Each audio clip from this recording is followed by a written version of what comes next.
Spark.N.Stride. Spark.N.Stride. Heavy duty. It's Mach. OP, What's up? what's happening, my brother? Oh man, this is so much fun, dude. This is my office partner from Air Force Recruiting, Mr. Steve Weston. Man, the myth, the legend, the architect, the general. The general. We are kicking it on Spark.N.Stride. What's up, Steve? What's going on, man? Cheers to you, man. Appreciate Oh it. man, happy holidays, bro. Same to you. Thanks for Friday allowing me to night, come here and hang out. and thanks for coming by to kick it with me, man. This is good. Is that not good? Yeah, I dig that. Yeah, man. 10 Mile Distillery. I'll be taking a picture of that before I leave. Oh, yeah. So this is a special bottle. Revolution is the batch, and they have like a whole marketing thing behind it. They're upstate. Yeah, so this is my cousin's buddy's place from law school. So we were up there last weekend hanging out, and is that not good? Yeah, That's delicious. I'm digging dude. it. So, yeah, man. That's good stuff, man. It's Yeah. good. So what's going on, brother? Man, I'm just trying to live my life, you know? Trying to live my life to the fullest, baby. That's right. You know how this Air Force retired life is, man. Man. It's a different ball game. It's the golden ticket, man. It's the golden ticket. I feel like, That's it. shoot, we hit the lotto, man. We hit the lotto. Yeah, man. You know, all those years, you know, we would tell all the people that we brought in, like, it's worth going the long run, like going like the long game. Yeah, This sure. isn't a sprint. This is a cross country run, Sure. and now it's paying off in dividends. You know. Oh man, you know, like it's funny, man, because like with my situation, so when I got back from Afghanistan in 2016, I decided that I would get off of active duty because I had an assignment to Korea. And I was just like, man, I had like a gut feeling, and I was like, this just doesn't feel right. And it was like I felt as though for my entire career, I had always put the Air Force first, put my service first, right? Service before self. And then in 2016, I was thinking to myself, like, man, like, I want to do something for me. And that's kind of like how I came off of active duty after 16 and a half years, which was like everyone thought I was crazy. But you know, what's meant for you is meant for you, man. So what was written was already written. I just had to do what I felt was right. And that was come off of active duty. I got into the reserves at the 514th. And then lo and behold, man, I was able to piece my active duty with my reserve time, and I was able to add up my points, and I was able to retire because what people that are listening and watching need to understand is that the military retirement today is not the same as when we came in. Mm-hmm. So ours, you know, we were considered legacy, right? If I'm not mistaken. Yeah. So now it's not that. It's, you know, the blended retirement, which has its good, you know, I'm sure there's pros and cons to it. I'm good with the decision that I made, though. Like my pro is pretty good, man. But nah, man, is good, man. It's good, man. It's good to see you, man. Yeah. It's good to see you, Steve. It's always good to connect with, you know, former comrades. You know. Like, Absolutely, man.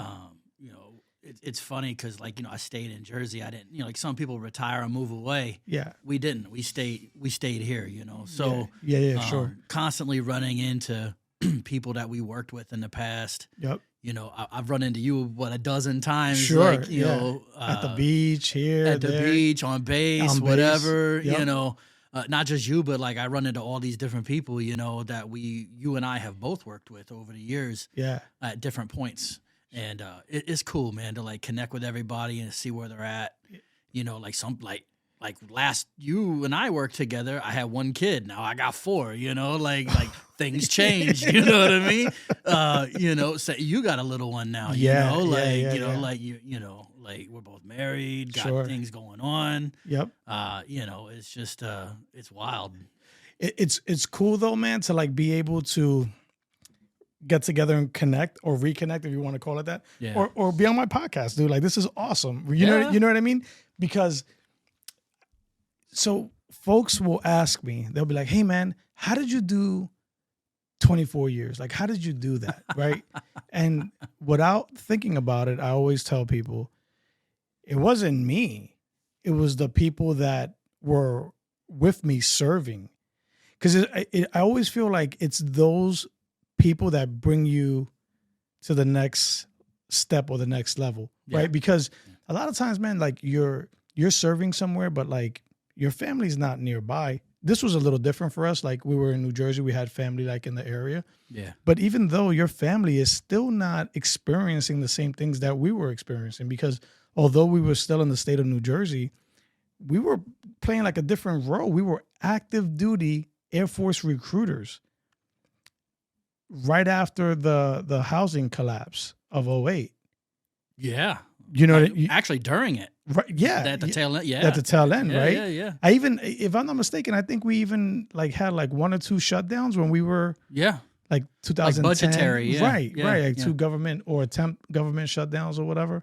But yeah, man, like you think about your 24 years and you just think about all these different people that came into your life that ultimately helped you get to the next phase of your career almost, you know? Yeah. Cause like to say, to even imagine that you did it all on your own is like, that's silly, right? Like there's no way. It's like that old saying, you know, it's not the place, it's the people in the place. You know, like I've been to places in the world like you know, like some people couldn't even imagine. Mm-hmm. And it sucked.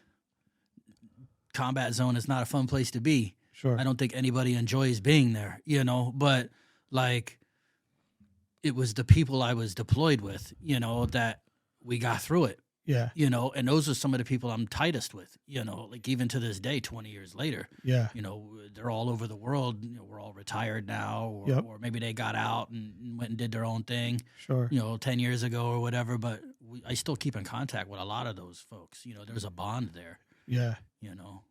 That's one of the main reasons why I even have Facebook. Like, I mean, don't get me wrong. Like, I'll post every now and again, but there's a lot of folks that are with me on Facebook that were with me at my first base. Yeah. So, you know, they're seeing photos of me. They're seeing photos of my daughter. Like, folks will message me and they're like, hey, man, like, I feel like I know who your daughter is. Like, I feel like I watched her grow up. You know what I mean? Yeah. On social media, which is kind of trippy if you really want to peel that onion back. But yeah, man, I mean, dude, you know, like you and me, 2010, 11, 12, you know, the office in East Brunswick. Like we were jamming. That was wild, man. We were freaking jamming back in the day. Oh man.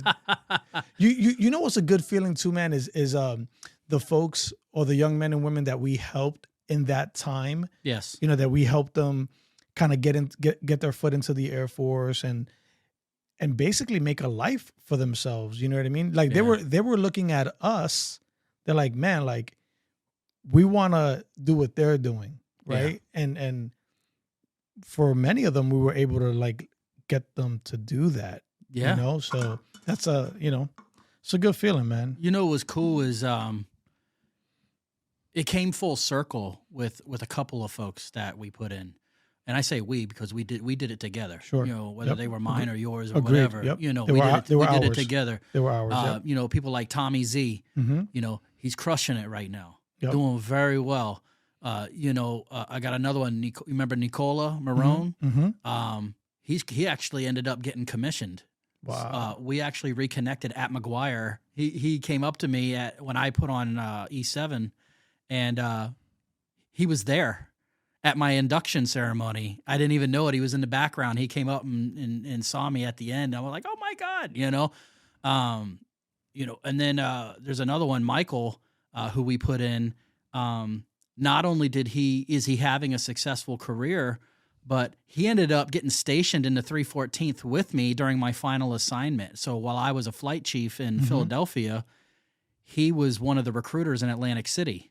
So a guy that I put in, we put in, you know, became a recruiter.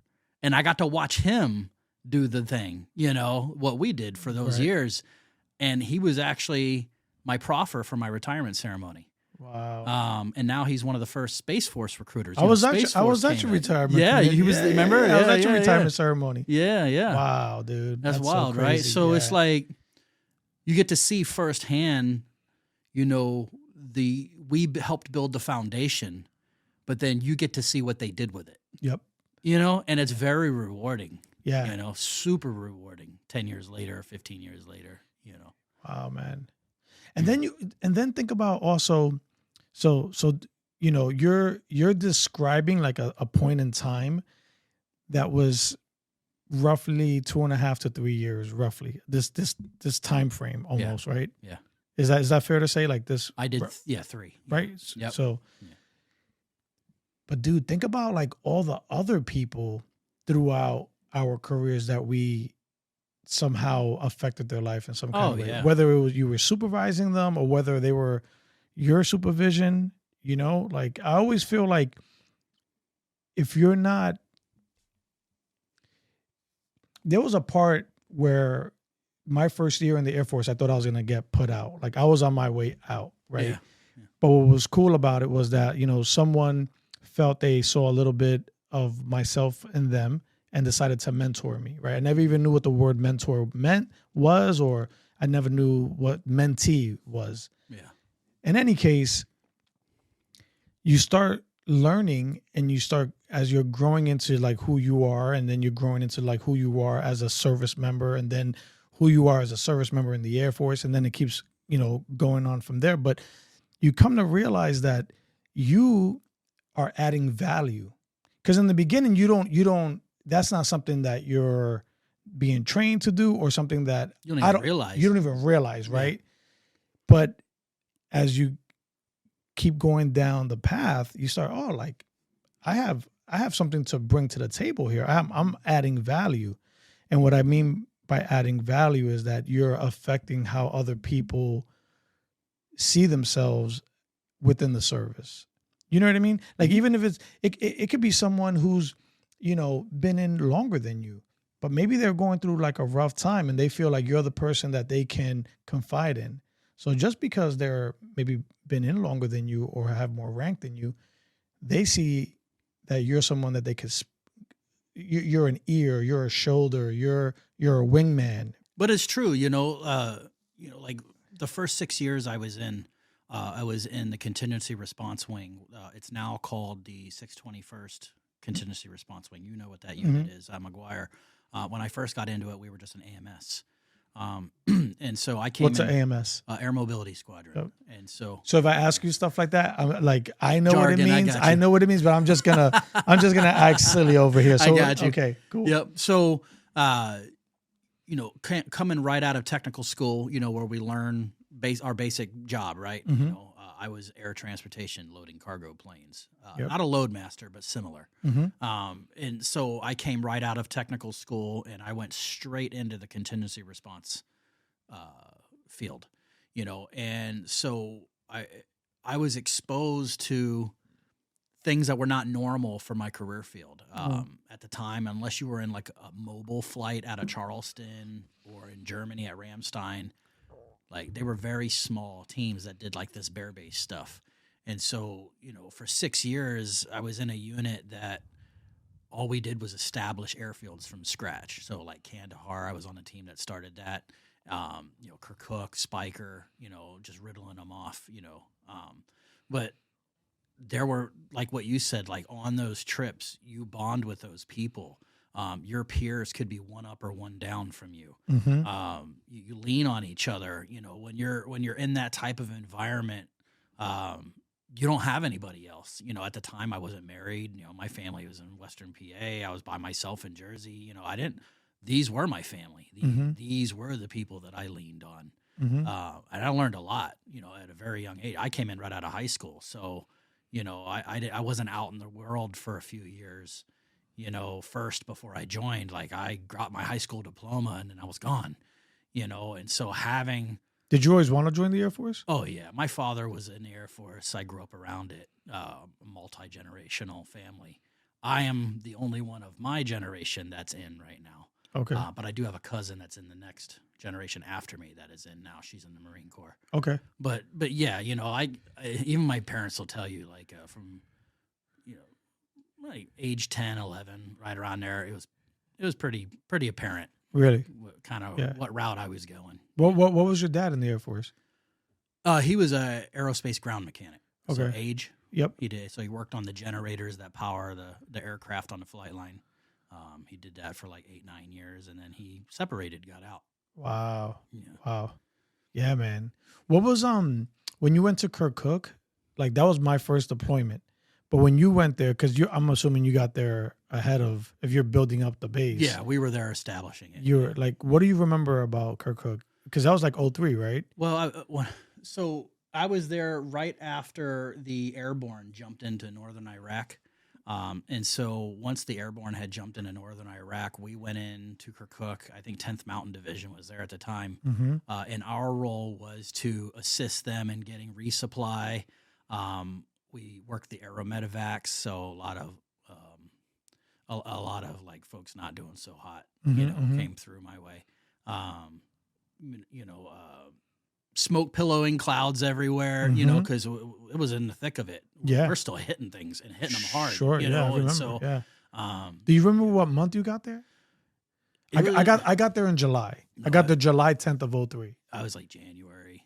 Wow, so you March. were during right before the wet season. Right. Like Wow. Kandahar, I got there in December of 2001. I was there till April of 2002. Yeah. The Marine Corps got there a little bit before us. They took the airfield, established perimeter, and then we came in, set up comms, started turning aircraft, bringing in resupply, and then we were there for the Raksan transition when the Army took over from the Marine Corps. Whoa. So, like, detainee camps were there. Yep. We put all the detainees on the aircraft to Guantanamo, like all that stuff. Oh, man. Yeah. Dude, man, that's wild. Kirkuk was like my first deployment. And I remember, do you remember the cantina?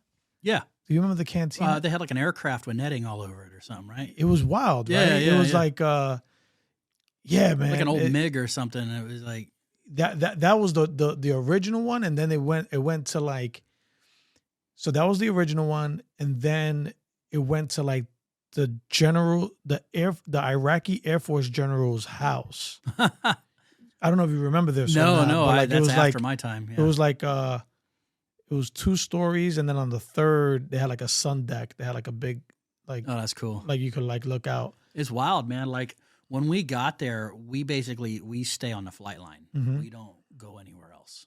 So we put our even Kandahar, all of them. We build our tents right there on the airfield. We don't leave the airfield because we're 24/7 turning birds and helos. So we don't really get to go out and explore. We're there doing the job, right?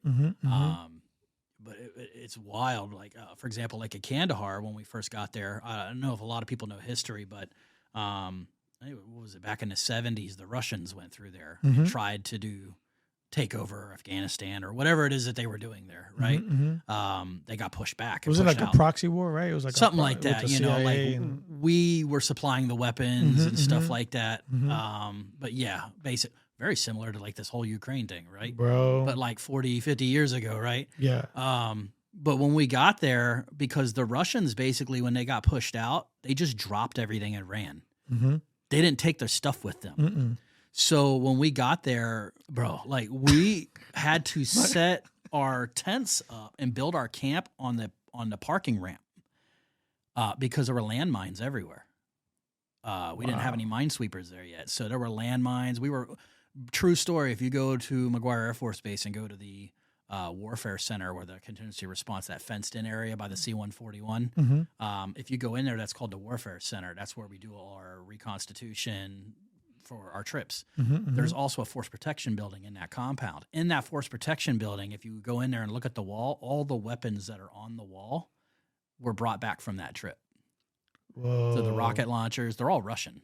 Rocket launchers, the AKs, like all that stuff. They're all like the bolts are taken out and everything. Yeah. But, like they're up on the wall. Yeah. You know, they're on display. Because of force protection, we would teach air-based ground defense. We would have to know what certain weapons were, you know, things like that. But yeah, man, like we just found them laying on the ground. they just left them, you know, like you're like pulling them out of the ground and stuff. It wasn't until like a month after we got there that the Canadians and the Norwegians got there with the minesweepers and minesweeped, and then we started pushing the Kandahar camp out into the dirt.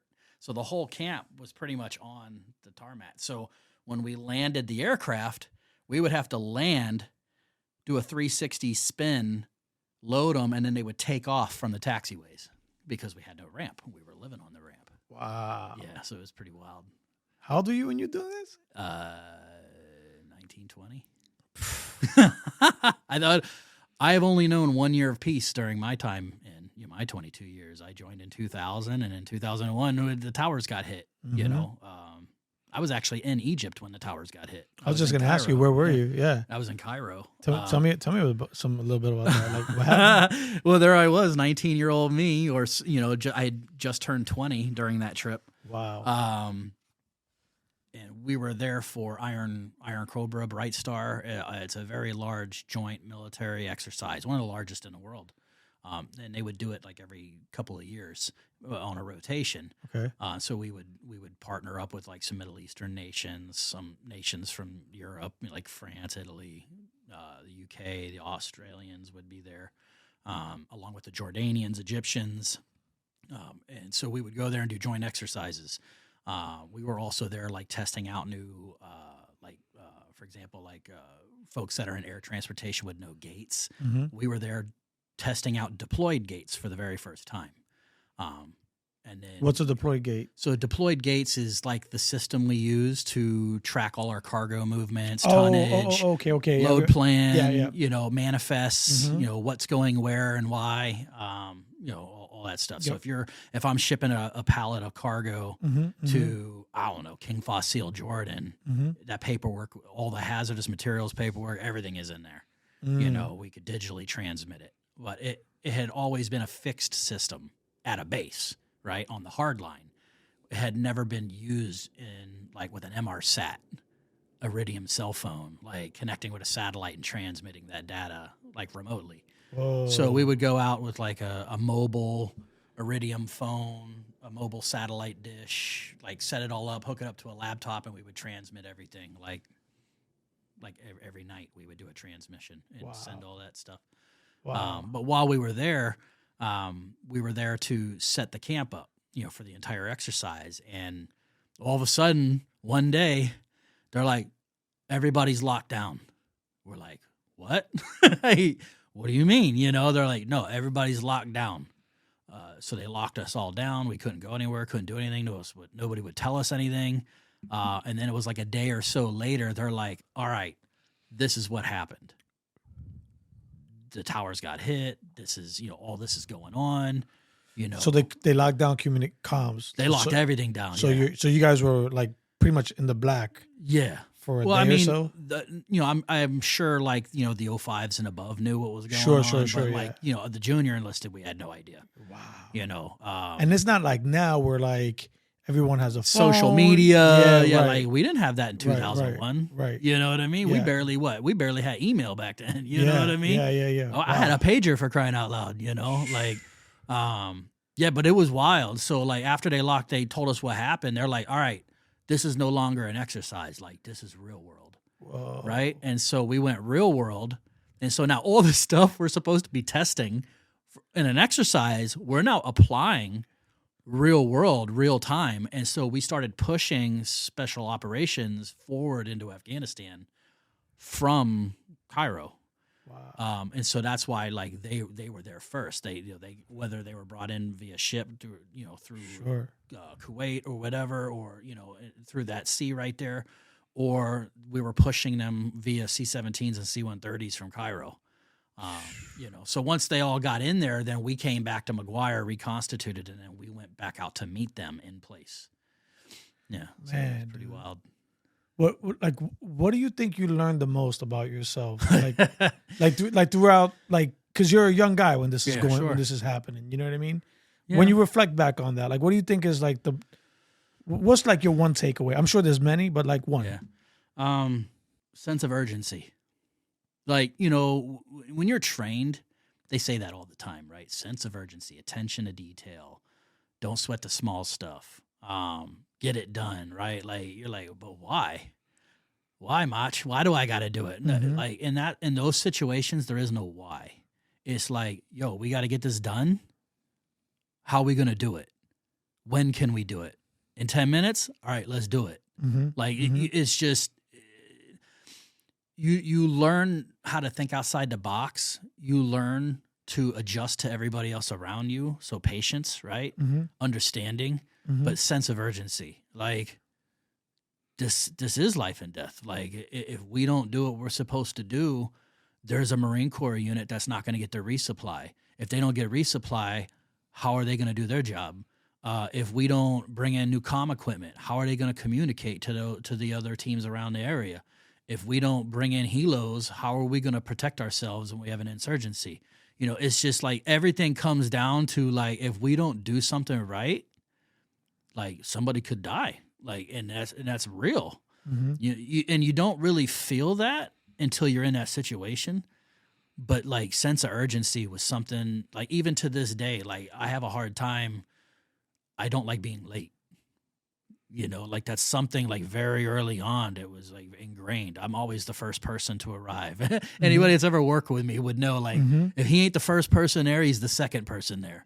You know, and that's kind of the why behind that, you know. Sure, but I would say that it also was kind of a detriment too, because I was brought into that so early in my career that I really wasn't developed like I should have been from the get-go because, you know, my career field typically works a strap port at like Dover or McGuire, you know, or Charleston or Travis. What's a strap port? A strap port's basically like if you go to the airport, all the people that work on that aircraft, not the mechanics, but like the guys that load your bags in, the fleet, the passenger terminal, the passenger service people, the terminal operations center. That's all my career field in the Air Force. That's what we do.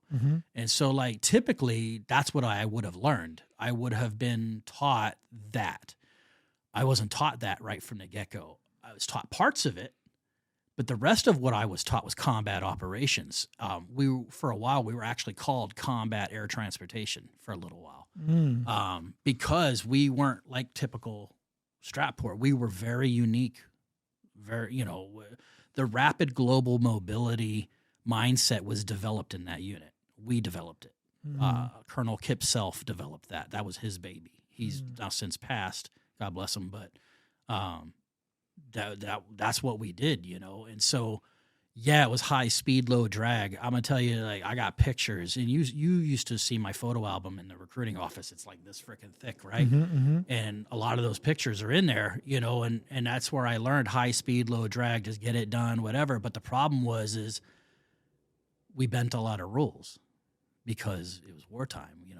So when I finally, in 2006, got stationed at Pope, working a strap port with the 82nd Airborne, helping them out in JSOC, I was accustomed to high speed, low drag, get the frickin' red tape out of the way, let's just get it done. And they were the complete opposite. and so every day I would be fighting like, let's just do it. Let's get this done. Let's load this plane. Let's do this. Like we could totally have this done already. Like, what are we waiting on? And it was red tape, BS, like egos got in the way. Like, and it was like, it was so slow.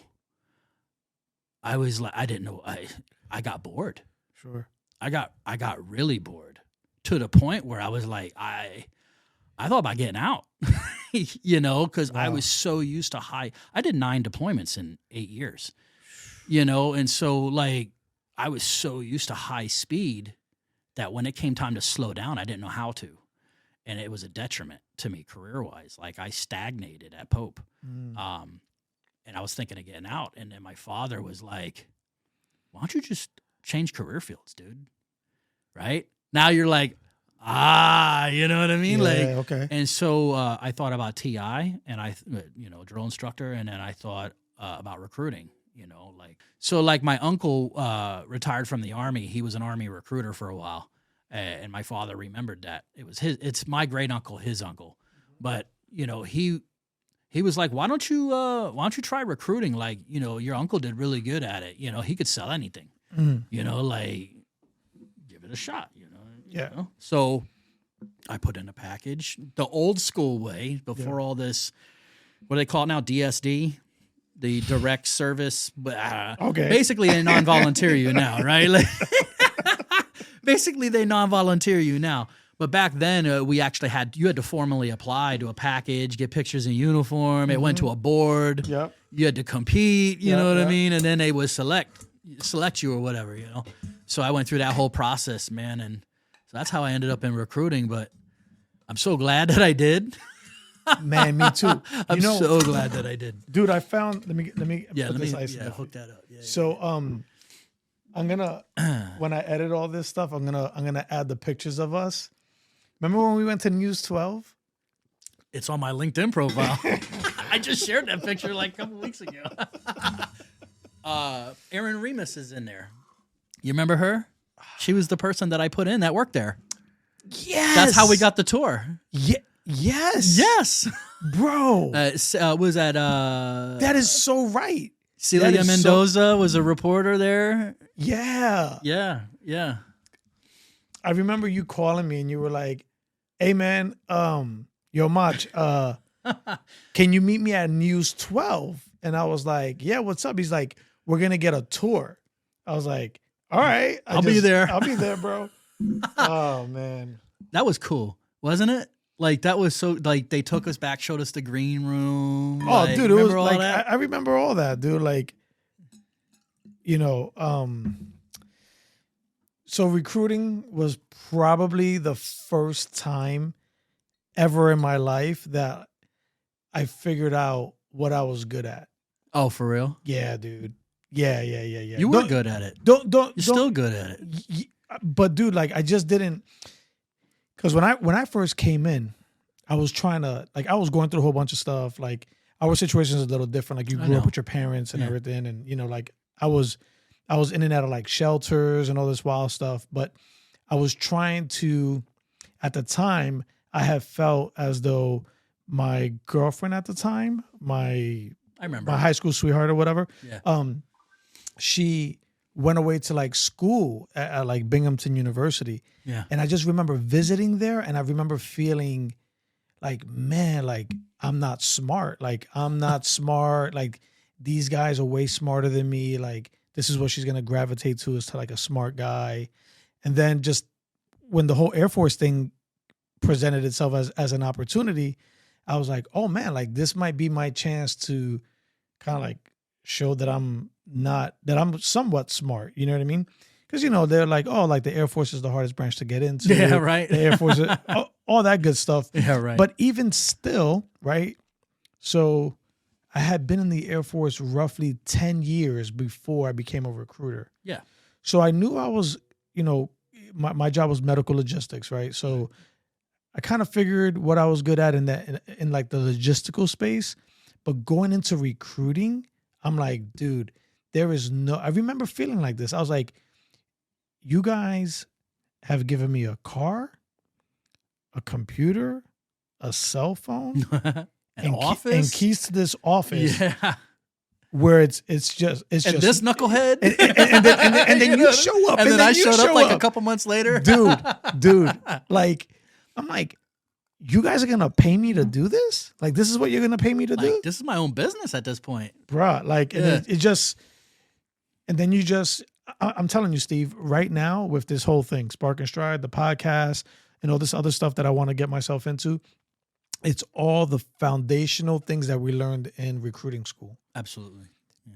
Zone canvassing, establishing rapport. Like, it's all these things. And even like some of these other ideas that I come up with, and I'll talk to my wife and she's like, how did you come up with that? Like, how did you come up with that and then put this in place and this in place? And how did you get to that? I'm like, I have no clue. Sometimes it just happens. But it's the recruiting, dude. It's all of that stuff that we learned.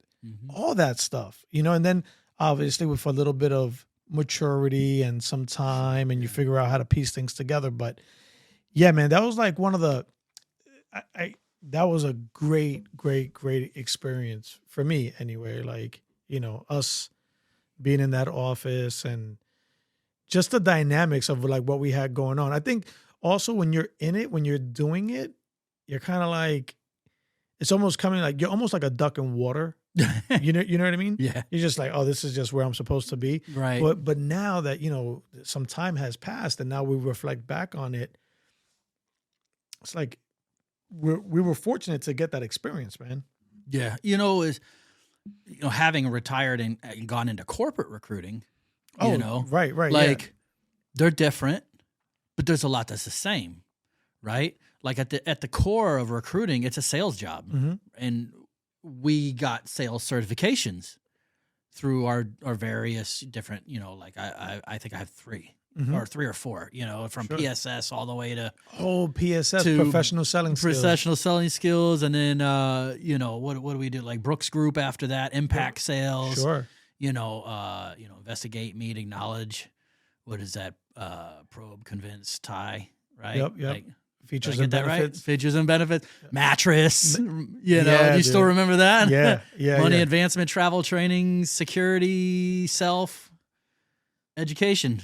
I didn't do it in order, but Yeah.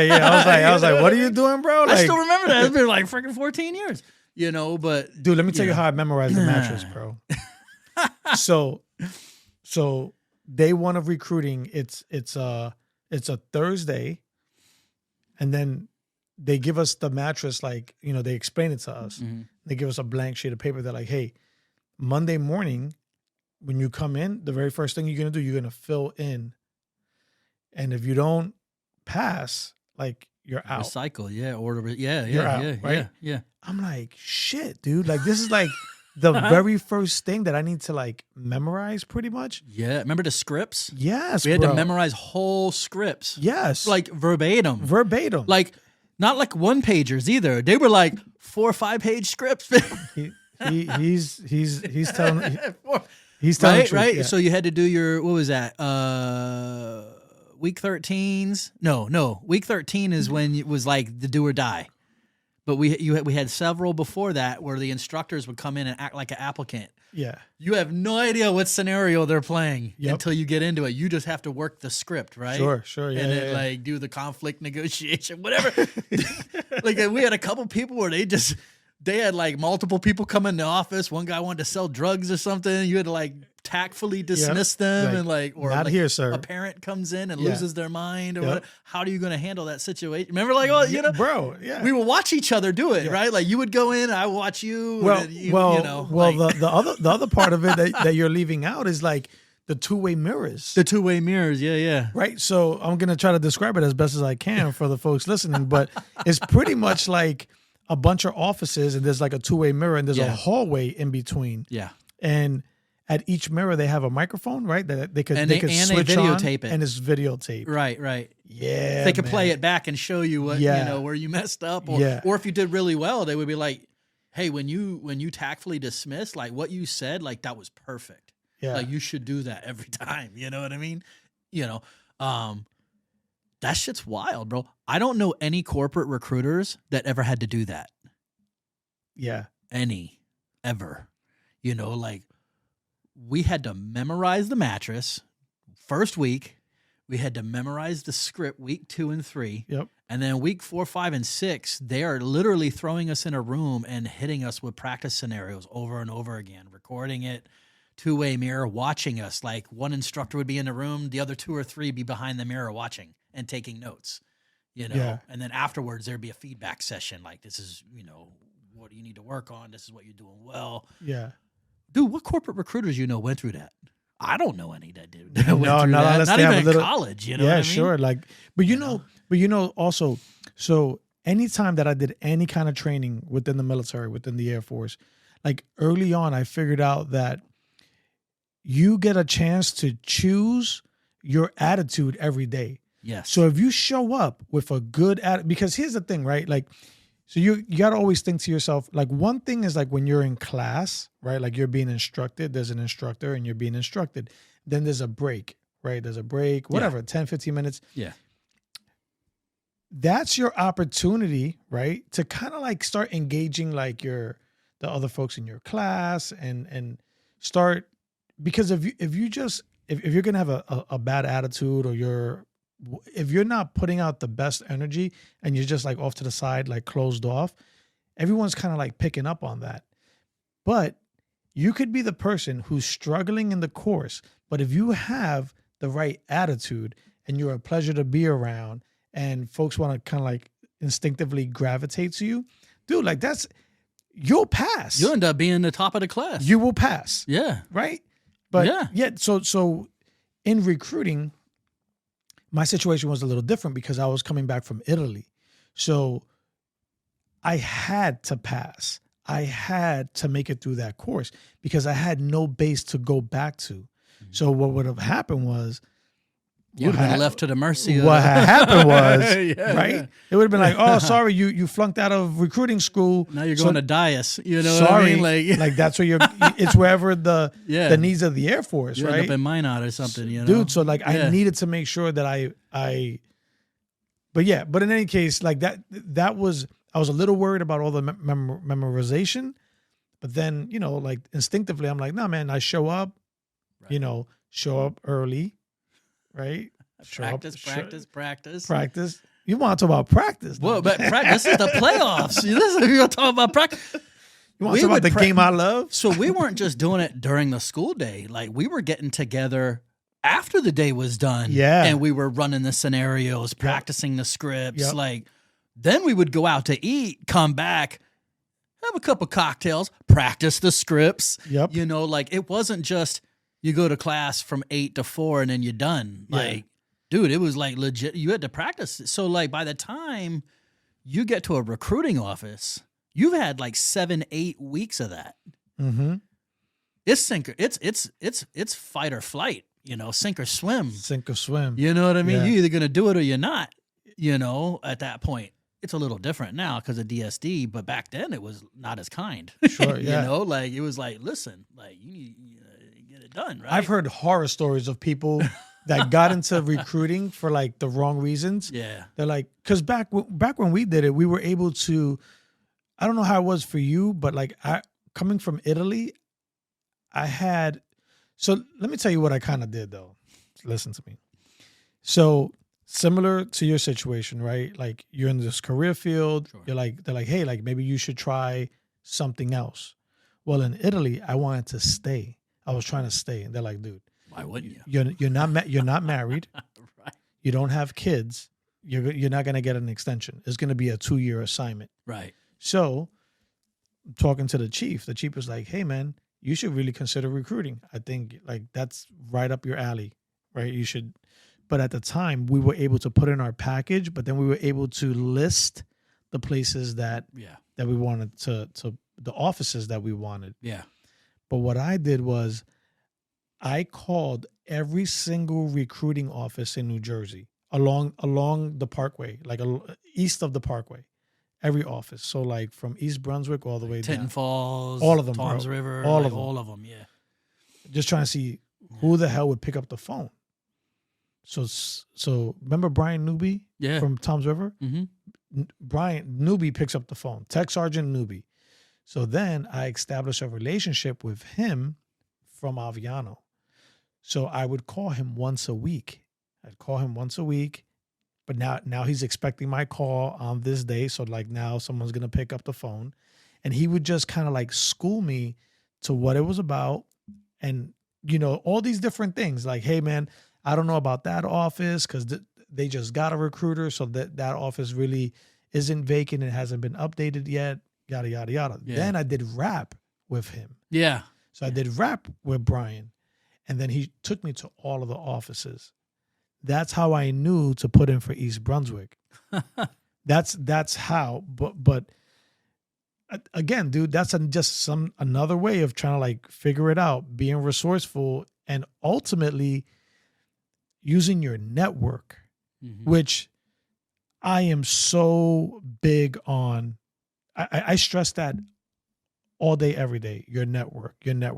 People come to me, hey man, like you started this podcast, but like, how do you get people to go on your podcast? Because you're not doing it on Zoom. You gotta talk to people. Yeah. You know what I mean? You can't just keep to yourself. You no, of course not. And mix it up. But then they're asking me, how do I get the folks on? And I'm just like, it's my network. Yeah.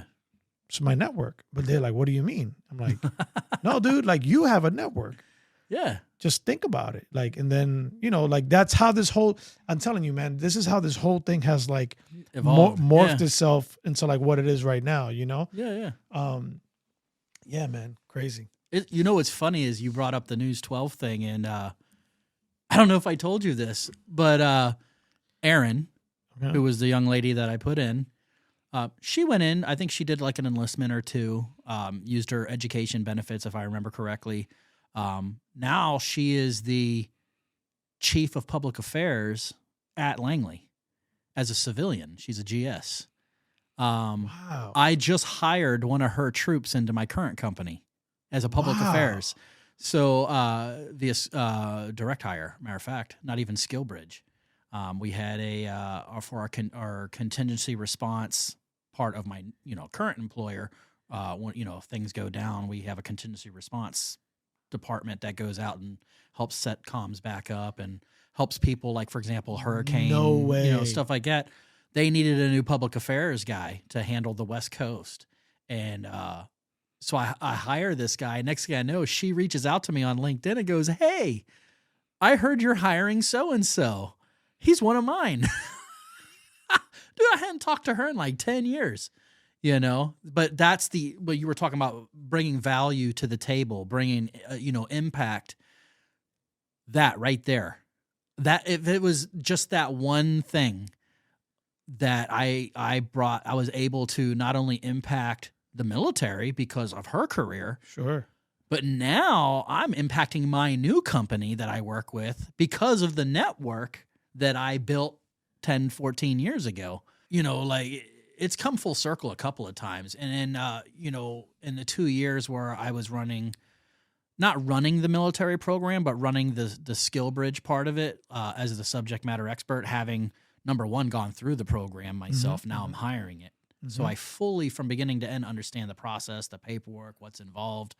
I've had so many of those experiences now. My last person that I recruited just got his offer this week. I recruited him last spring. Wow. Running into some issues.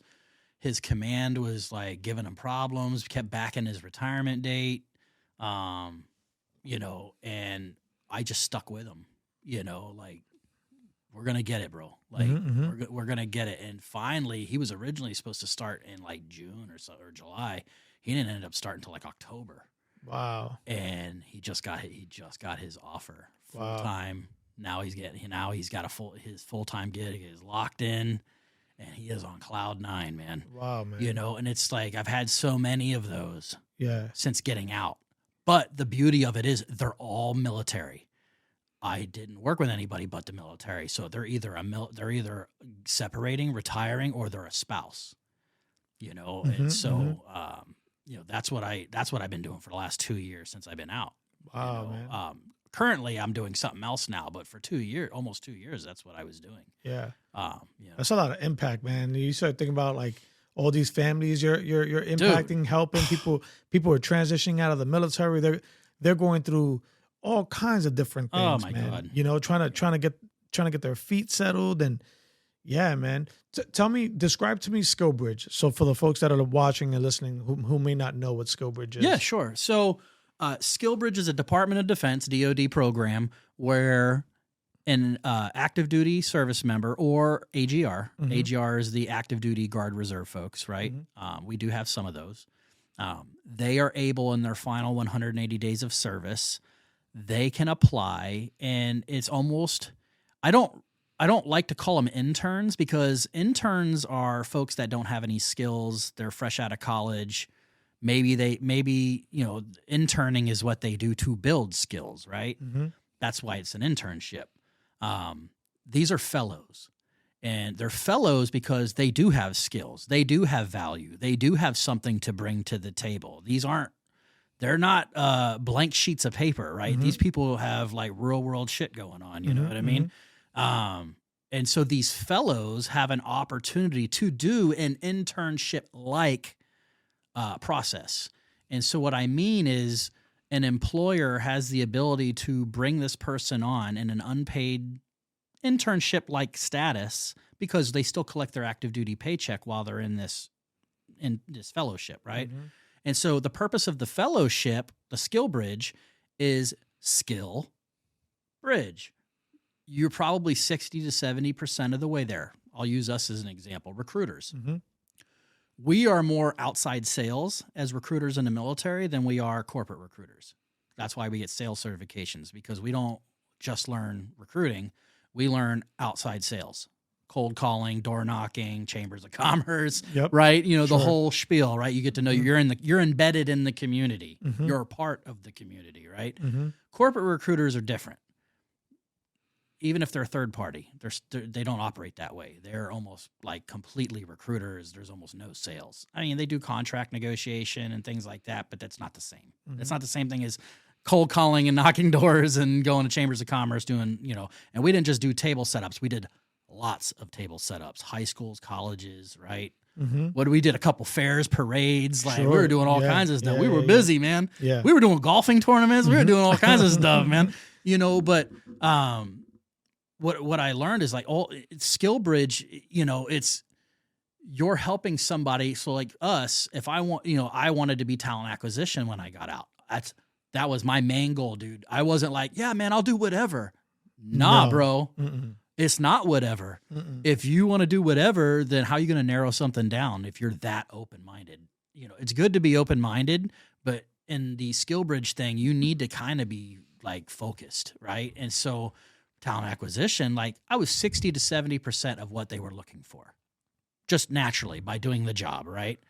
And what the skill bridge does is it gives you an opportunity to come into that company, get on that team, and connect the rest of the dots. Take you from 70 to 100, right? Take you from 60 to 90, right? To get you most of the way there so that the company at the end of that, the intent is they're then going to hire you full-time into that exact same position on the same team doing the exact same thing. And so like for me, that's what it was. I came in, I did my fellowship with Verizon. I worked on the global networks and technology recruiting team where we recruited a lot of like the network operations, field ops managers, cell site engineers, the guys that climb the towers, fix the towers, the linemen, things like that. I did that for 3 months. By the end of that, I did well enough that the military recruiting team was like, yo, we'll take him. We want him, right? And that's how I ended up on that team. And then from that point forward, like I said, I did that, the skill bridge thing. Like now I'm bringing people in instead of me coming in, right? Yeah. But skill bridge, that's exactly what it is. It's an internship like status to allow a service member to gain the experience they need to get that full-time employment with a Fortune 500 company, a local company, a regional company, whoever. Any company can participate in the program. They just have to go through the vetting process.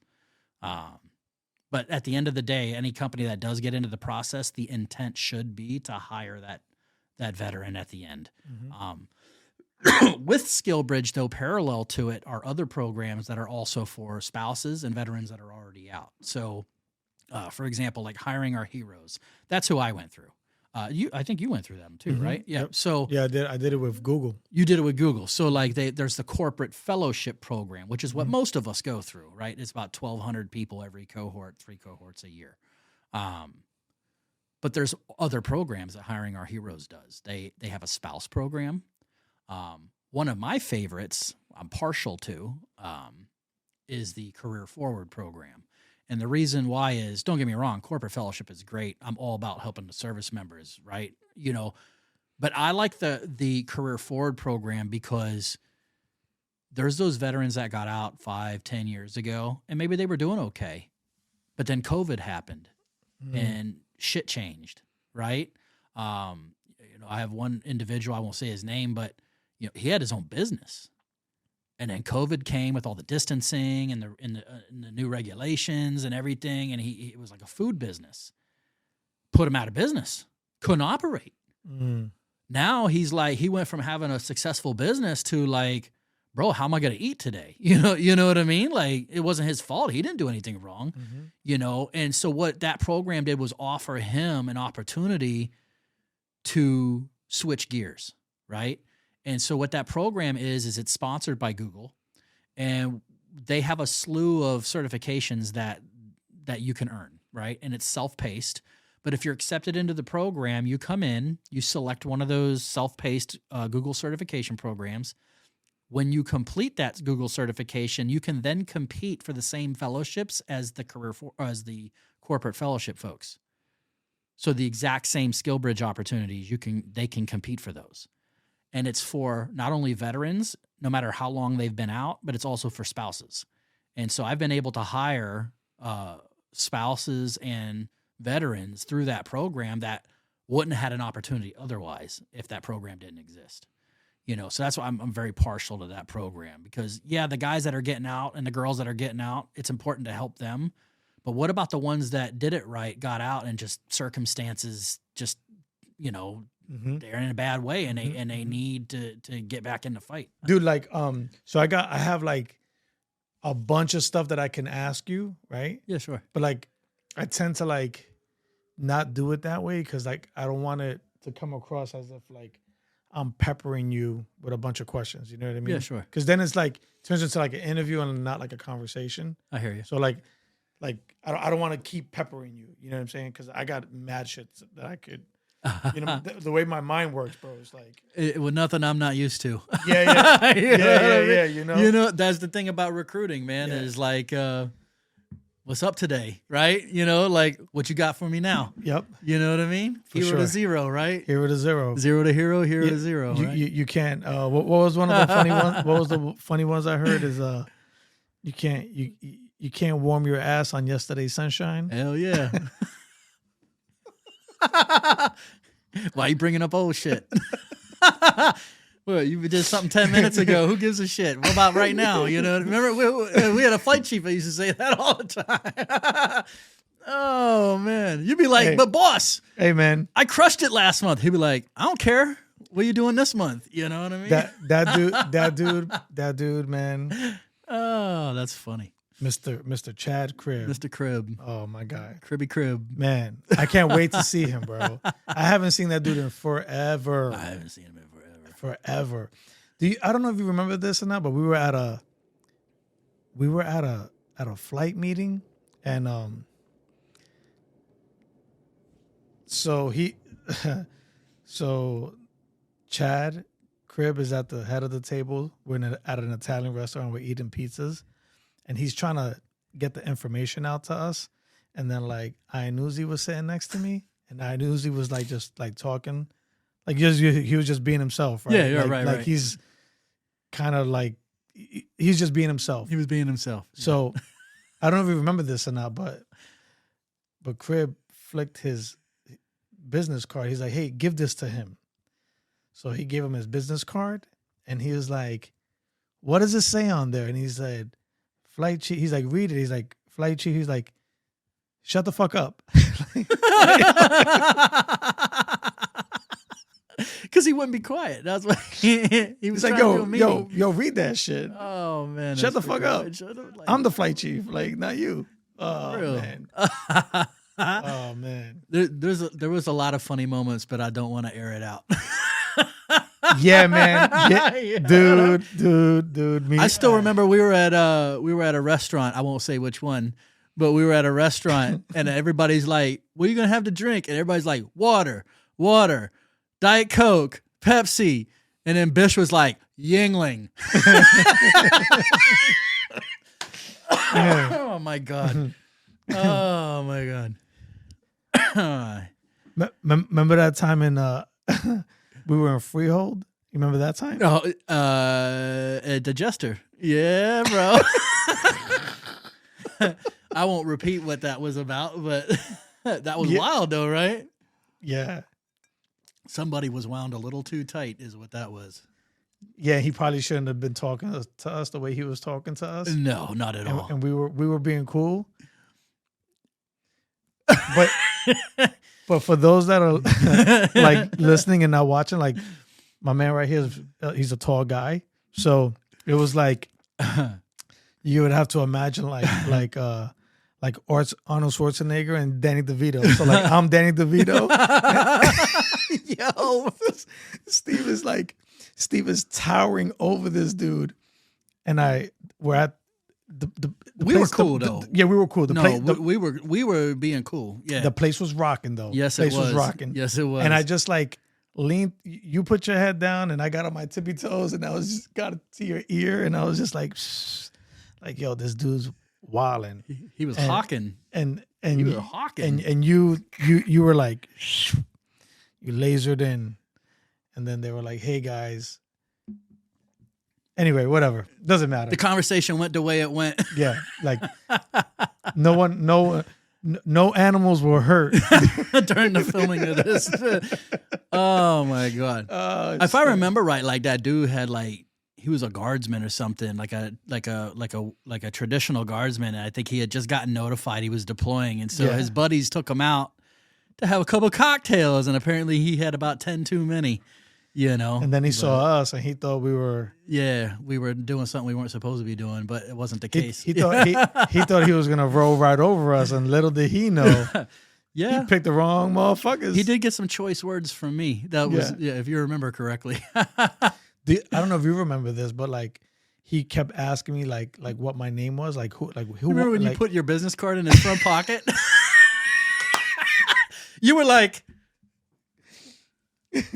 And then you turned around and you put that business. A matter of fact, I think it was Chad Cribb's business card. You put Chad's business card in there. The flight chief. Oh, he wanted my boss's information. You wanted Chad's business card. I didn't have one, and you were like, I told him. I said, if you wake up in the morning and you still want to contact someone, this is who you could contact. Like, I wonder if he ever did. Did Chad ever not, say anything? Probably oh not. Man. That dude probably woke up and was like... He probably didn't even... He was probably like, dude, I must have met some cool guys last night. I got a business card. He probably didn't even remember. And then his boys were like, yo, bro, you almost lost your teeth. Yeah. You know what I mean? Now, it's like, one of the kids always got something going on. Yep. You know? Dude, like, so one day, man, like, this is like when my daughter was like super young, like 6 months. Where, you know, we just fed the kids down asleep. We're cleaning the kitchen. And me and my wife, we sat on opposite sides of the living room. Yeah. And we're just looking at each other. And we're like, fuck, dude. Like, how do you do it with like more than one?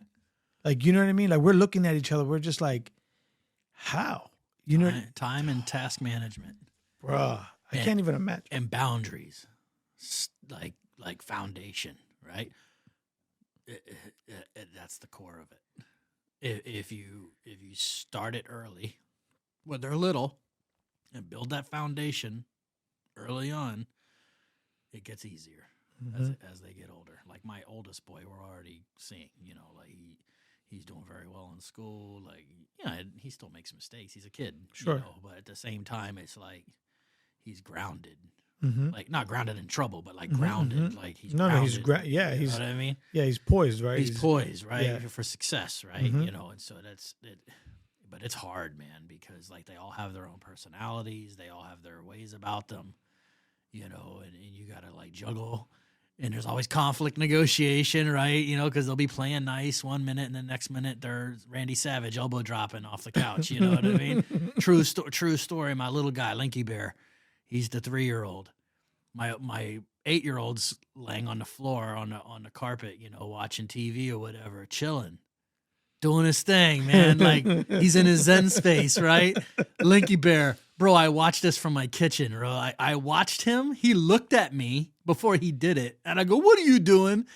And he just laughed and jumped off that couch. He was probably 3 foot up in the air, came down and right on my oldest boy, man, like right on his head. Yo. You know what I mean? And he could have like really hurt him. Yeah, that's boys. You know, they do stuff like that. They'll be chilling, and then all of a sudden, out of nowhere, like one of them will punch each other. What'd you do that for? I don't know. I just felt like it. You know? Yeah. Oh my god, bro. Like, what are you doing? You know, like the words in my head told me to do it. You know, like, why would you do that? I don't know. Go stay in the corner. Go sit on the couch, man. Jeez, boy, I'm telling you, I'm getting too over this shit. You know. Is there anything you wish you could have done different in regards to like being a parent? More patience, but I think every parent feels that way, right? Like Yeah. kids know how to push buttons and play with emotions. That's what they do, right? Mhm. They test boundaries. They test what they can and cannot get away with. Yeah. I'm older now. I think it's good that I was older, because now I have more patience, understanding, empathy. Yeah. Right. When I was younger, it would have been like, oh hell no, you know what I mean? Yeah. You know what I mean? But like I'm older and wiser. It doesn't mean I'm perfect, but Sure. yeah, man, you got to have a lot of patience. The more, because like I said, it's always something going on. Yeah. There are times when I come home from work and there is no downtime. It's like as soon as I walk in the door, it's all right. Really? No, not like a bad way, but No. But You're like, on. You're on. You're on. Like it's Yeah. game time. Like they got homework to do. They gotta eat. They gotta take baths. They gotta get their pajamas on. They gotta read books. Like the amount of homework these kids get at like kindergarten these days is unreal compared to what we had. Like in kindergarten, I think I was learning like what a circle was. These guys are like almost reading now at kindergarten. Like preschool, they're learning shapes, numbers, things like that. By the time you get to first grade, like for example, my middle one, Wayne, he's 4. He's in preschool. He's already reading. He's already at a first grade level already. Wow. In pre-K. Wow. Like Yeah. he like legit he reads books. Yep. Right? He's super intelligent, right? But because they're starting them younger. So like my oldest boy, he would come home and have 30 minutes of homework, dude, in like first grade. I don't even think I had homework in first grade. You know what I mean? Yeah, you know what I mean? Like, yeah. so like when I come home, my wife comes home. It's like there's no downtime. It's like food, homework. They gotta read for 20 minutes on top of their homework. Then they gotta get baths and they gotta get this. Then you get like an hour of downtime before they go to bed.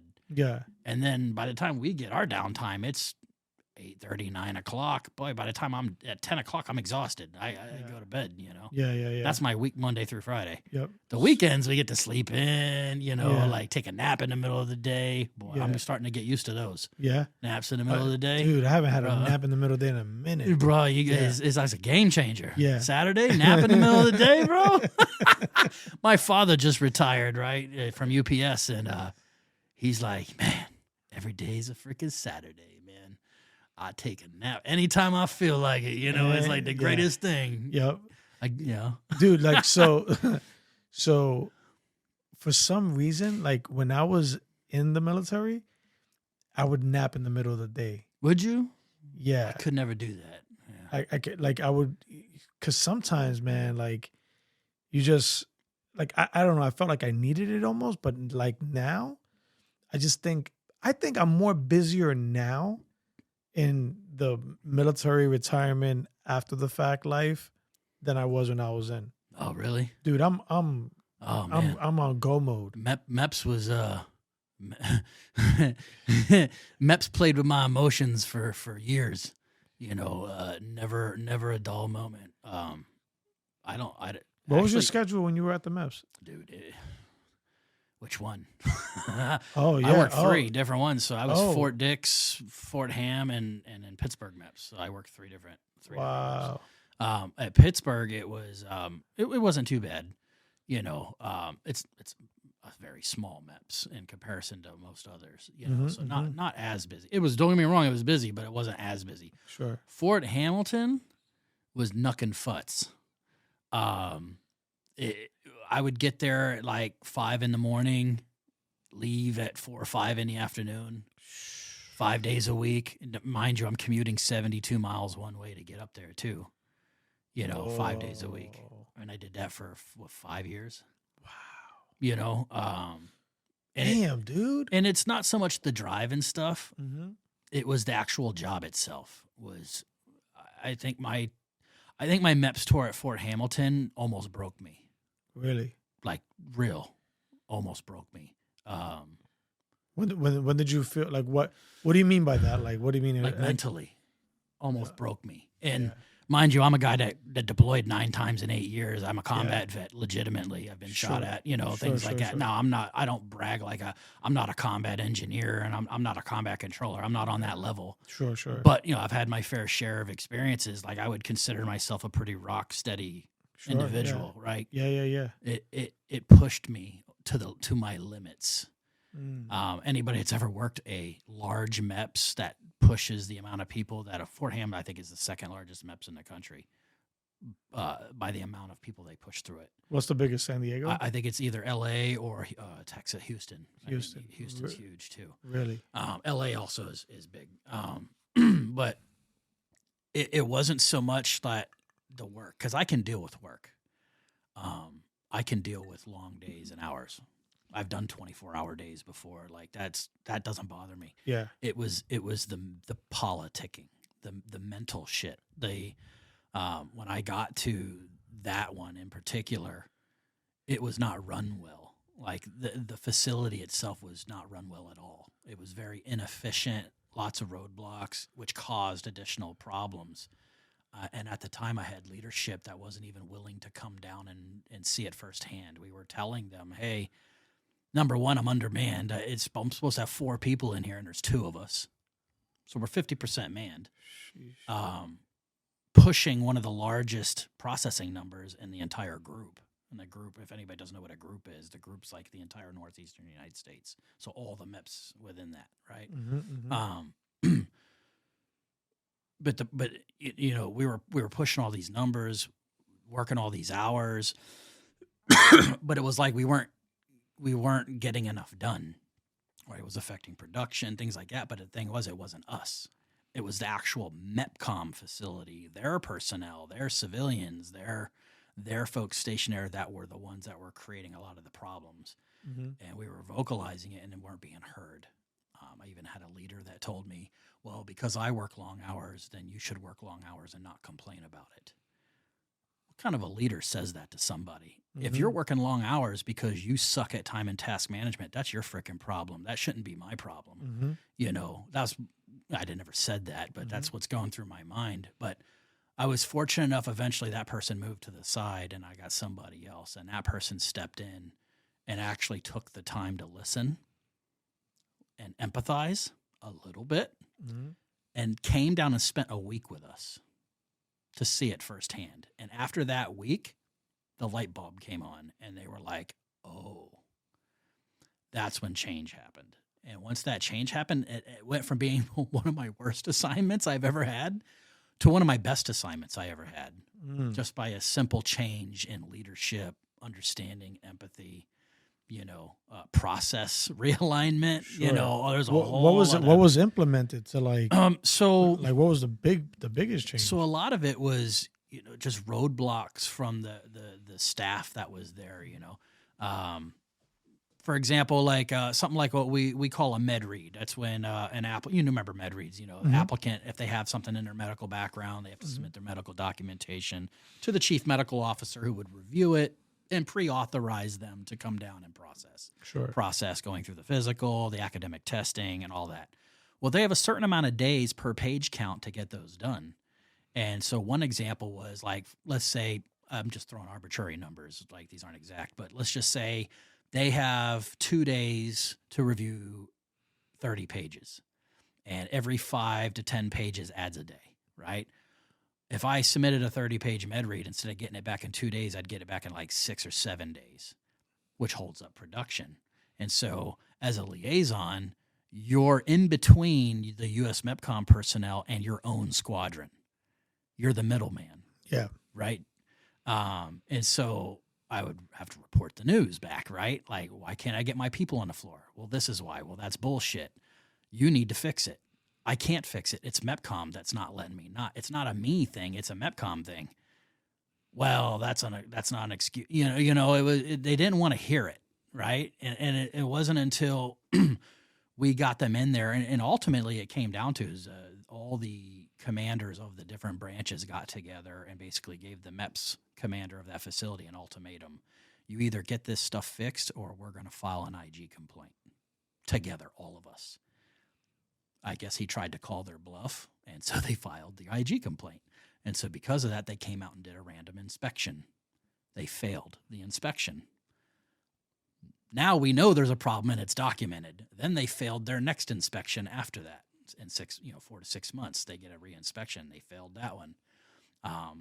And so at that point in time, they fired a whole bunch of people, hired a whole new staff. And so like a lot of it was like, you ever go to the DMV and the employees there are just like, they don't want to be there. They don't want to help you. They don't even want to smile. They could care less about you. Like you get that vibe, right? Sure. Yeah. That's what it felt like dealing with them. Right. It was like some of those folks had been there so long and they were so like jaded that they just didn't care. Like, oh, it takes an extra 3 days. Oh, well, what are you gonna, there's nothing you can do about it. Whatever, you know? And so we got rid of a lot of those people, replaced the leader. That's hard though. Oh, dude, it was, like I said, it almost broke me, you know? It was not good, but fortunately, like finally, like I said, I got a different set of leaders in there. They took grabbed the bull by the horns. And then of course I fed them the necessary information they needed to be effective to do it, to make that happen. Right. Not just me, but my coworkers, we all together did it together. So it wasn't all me, you know, but as a team, we gave them what they needed, so that they could help us. And then once that all got turned around, dude, like, it got so much better. Like it just got really efficient. Then we were able to finally, not just us, all the branches, we were able to get bodies down the line that we needed to get done. There were no more, there weren't as many processing issues. It just, then the hours started coming down, right? Because then, we didn't need to be there so long because now we're operating efficiently, right? So then now we're able to work out. Now we're able to go to the gym. Now we're not working 12-hour days. We're working now. We were able to split it into three shifts. We finally got an additional person. So there were 3 of us. So then we each worked 8-hour shifts, and so I would come in at 5 a.m. I would get all the scheduling done. I would line up the day, line up the week, submit all the medical paperwork, like the med reads, and then the next guy would come in at like 8 a.m. And then he would, I would leave at 2, he would leave at 4, and then the other guy would stay in and be there till close to make sure the last applicant left, right? And that's when things got so much better, because now you have time to breathe. You have time to do other things, work out. You have time to eat lunch. Fuck, I didn't even eat lunch for years, because I never had time. I couldn't even just eat and work, It was I'd go to put a spoon in my mouth and somebody would be like, oh, we need this. They'd call me. And then, med floor's two stories up. I'd have to stop what I'm doing and run up. We don't have an elevator. So I'd have to run up the stairs, 2 flights to go see the medical team and talk to the medical officer. Wow. Every time that some random flight chief called me with a problem, and what they don't realize is all 7 flight chiefs would call me in the same day, and I'd go up and down them stairs 7 times, you know what I mean? But they don't think nothing of it, so things, I had leadership was sitting in Syracuse, New York, but I'm in New York City. So if we had problems, that's why they never wanted to come down, because they didn't want to do the 5-hour drive to come hang out with us for a week and find out that the problem was wrong. They were too comfortable sitting in Syracuse, not just out of sight, out of mind, right? Sure. Steve, you deal with it, right? I don't want to deal with it. Yeah, that's what you're there for. Yeah. Probably one of the worst leaders I ever had in my entire life was that leader. Was the squadron commander? No, or the group commander. The operations commander. Operations commander for MEPCOM? No, for my squadron.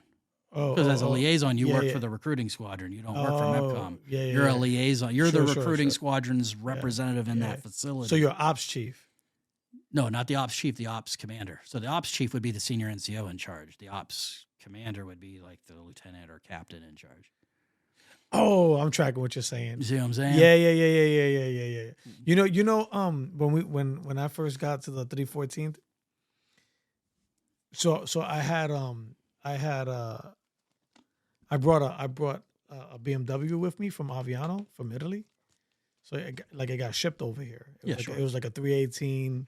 I don't know if you ever saw it when we were office partners, but in any case, that's what I drive up to the squadron. Yeah, that's my car. So the white one, right? The white one's the one you saw. This Okay. This one was a black 2-door. I got you. Yeah. So the operations officer. He's like a young lieutenant, dude. And he comes out to the parking and he's like, "Is that your car? Is that your car?" And I'm like, "I just got out of it. Yeah, it's my car." Like, no, it's the other guy's car. I drive this shit. Like me. He's like, "How can you afford that?" And I'm like, I'm looking around. Like, how is that your business, bro? What, bro? Like, get out of here. And then remember Chewy, right? Yeah. Chewy used to tell this dude, he used to be like, "Do your parents even know you're here?" Like, it's wild, right? Like, Yeah. So I had this leader, mind you, everything from early on in my career, right? Like all the shit that I went through. And then I had this dude that had been in 4-6 years. Yeah. Talking that way to me, Yeah. like, treating me that way, like, bro, like you just cut your teeth like 4 years ago. You're acting like you're some hot shit or something, like even if part of what you say is correct, the way you're going about it, bro, you're crushing the morale of your people. Yeah. Absolutely crushing them. And a lot of it is because you failed to see, number one, that there was even a problem that wasn't your people's fault.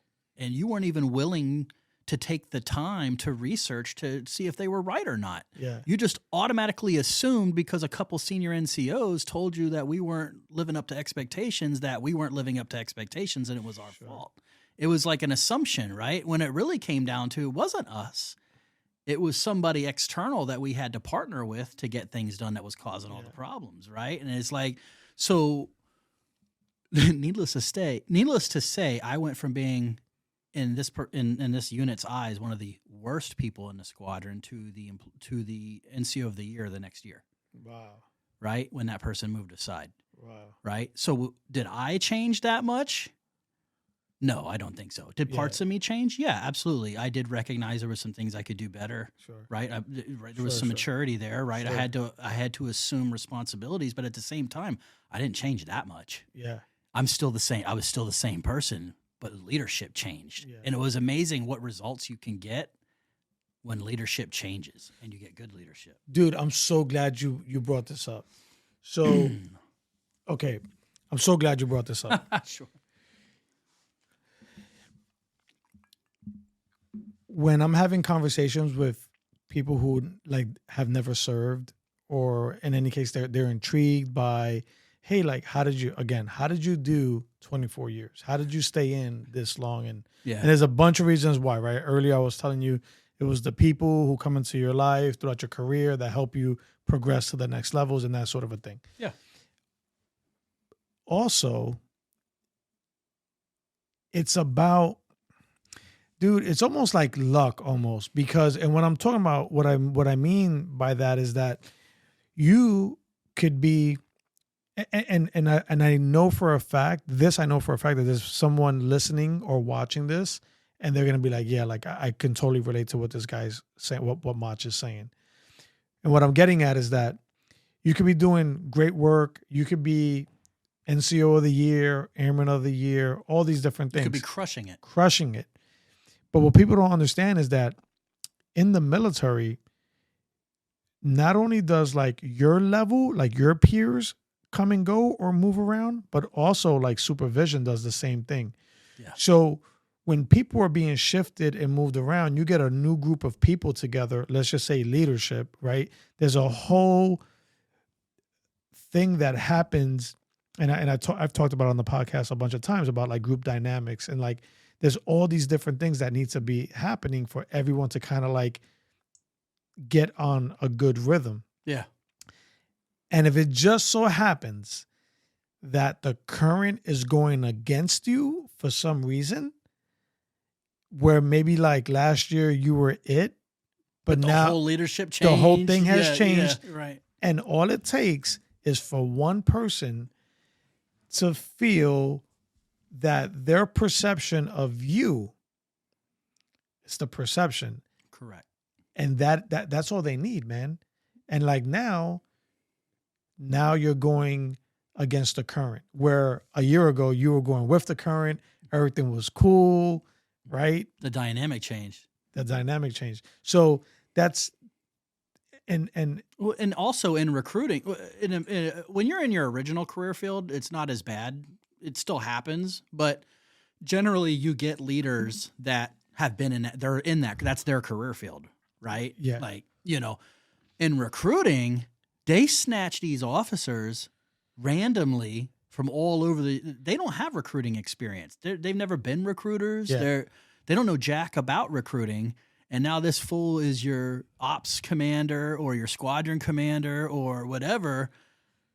Maybe they were just running an air mobility squadron last year. Yep. And now they're a recruiting squadron commander. Yep.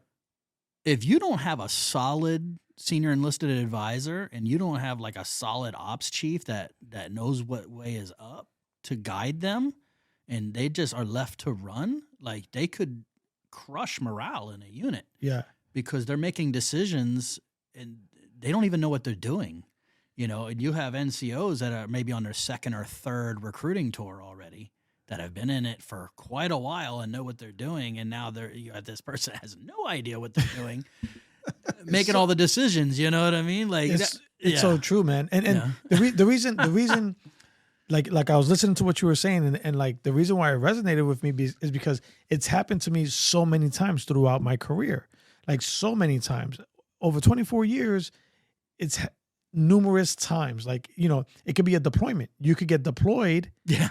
And that's another one that's really interesting how that plays out, because in a deployed environment,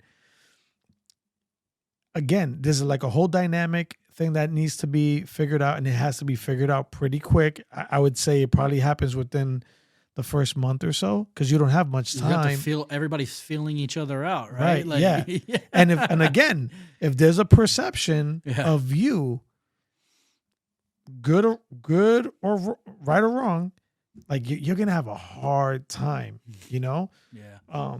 And it's not like in the civilian world, you get a bad boss, you can tell them to kick rocks and quit. Yeah. You can go get another job. Yep. You can't just quit in the military. No. Like you're along for the ride. If you still got 3 years left on your 4-year contract, buckle up. Yep. You're on for the whole. You can't quit. You can't go anywhere. There's nowhere for you to go. So even if somebody's being toxic, you can't get away from them. Now they're getting better now because now they're starting, like the military is starting to get a clue about it. Mm-hmm. But for a long time, like you could be under toxic leadership for quite a long time before you even have the opportunity to separate or retire. And also in line with that, like even knowing how to navigate it, because here's the one thing, like you could be in a shitty situation, but you'll be like, nah, dude, like I'm seasoned. I've been around a while. No, that's wrong, and this is why it's wrong, and here's the AFI, here's the Air Force instruction that states, you know what I mean? As you learn to like navigate, but correct, yeah. But early on, you just have to buckle up and hold on tight. Yeah, pretty much. And just try to figure it out. And man. even if you know the regs, if the person that's giving you a hard time is still operating within them, there's nothing you can do about it. There's nothing you can do. Yeah, you know what I mean? If they're not part. breaking, if they're not breaking regs like IG complaint worthy, then there's nothing you can do about it. You know, like that's where it's really tough. And so that's kind of what my situation was. I had one that wasn't really wasn't with it. Thought they were with it, but they weren't with it as much as they thought they were. I want to say something to any service member who's maybe watching or listening, who's in a rough situation at the moment. Mach wants to tell you, you hang on, and you hang on tight, because the other side, I promise you won't. What was keeping you up today, was making you lose sleep today. In a few years from now, it won't. I tell you, since this retirement, it just won't. It's been gravy, man. Like I'm 2.5 years post retirement now, and I don't stress about a whole lot these days. I mean, my kids, drive me crazy, but that's like in a loving way, like whose kids don't drive them crazy, for sure, yeah. But like, but I don't stress about things like, for example, like if my boss calls me now and it was like, Steve, I need this, and if I'm like, well, you gave me like 10 other things to do. Like, where is this at in the priority, right? And if they're like, well, like it doesn't need to be done right this second. All right, cool. I'll get to it on Monday if it's Friday, right? Mm-hmm. All right, cool. Yeah. First thing in the morning, I'll talk to you on Monday, 8, 9 o'clock, whatever. We'll get it done. Military? No, you're working Saturday, bro. Yeah. You know what I mean? Like, yeah. What? Yeah. Playoffs, right? Like, you're doing it right that second, right? Like, one of the things I would tell folks that are getting out, like, and they would ask me where I work at now, how the culture is, and I'd be like, let's put it this way: I haven't had a phone call after 5 p.m. since I retired. As a recruiter, as a flight chief, as a MEPS guy, I was getting phone calls after 5 o'clock all the time. People didn't care that I'm at home eating dinner with my family. They could care less. We have a mission. This is what needs to be done, and I need you to do it right this second, right now. Like, where's decompression time? Mm-hmm. You wonder why people in the military are having mental stress at such a high number, right? Mm-hmm. Well, when that's how you treat people 7 days a week, and I had leaders that were like, I'd be like, dude, it's freaking Sunday. And they'll be like, you raised your hand and you gave the oath. You're 24/7. If I need you at 3 o'clock in the morning on a Sunday, you're going to answer the phone at 3 o'clock in the morning on a Sunday. I don't deal with that anymore. Yeah. You know what I mean? Yeah, now, it's don't get me different. wrong. Yeah, There's sure. civilian jobs that does happen. Of course. Law enforcement, first Of course. responder, things Yeah. like there are some niche career fields that are like that, right? But for the most part, I work from 8 to 4, 9 to 5. I don't work weekends. Like, my boss doesn't call me on the weekends. If we don't get it done by 4 or 5 o'clock on Friday, 8, 9 o'clock in the morning on Monday, we'll get back into it. We're getting. You know what I mean? So So for folks like, one thing I told you my father got out after 9 years, right? And to this day, he's like, man, looking back, he's like, man, I wish I had stayed in, because when you're in it, you're like, oh, man, there's no way out, right? Like, you're stuck. You feel stuck. Mm-hmm.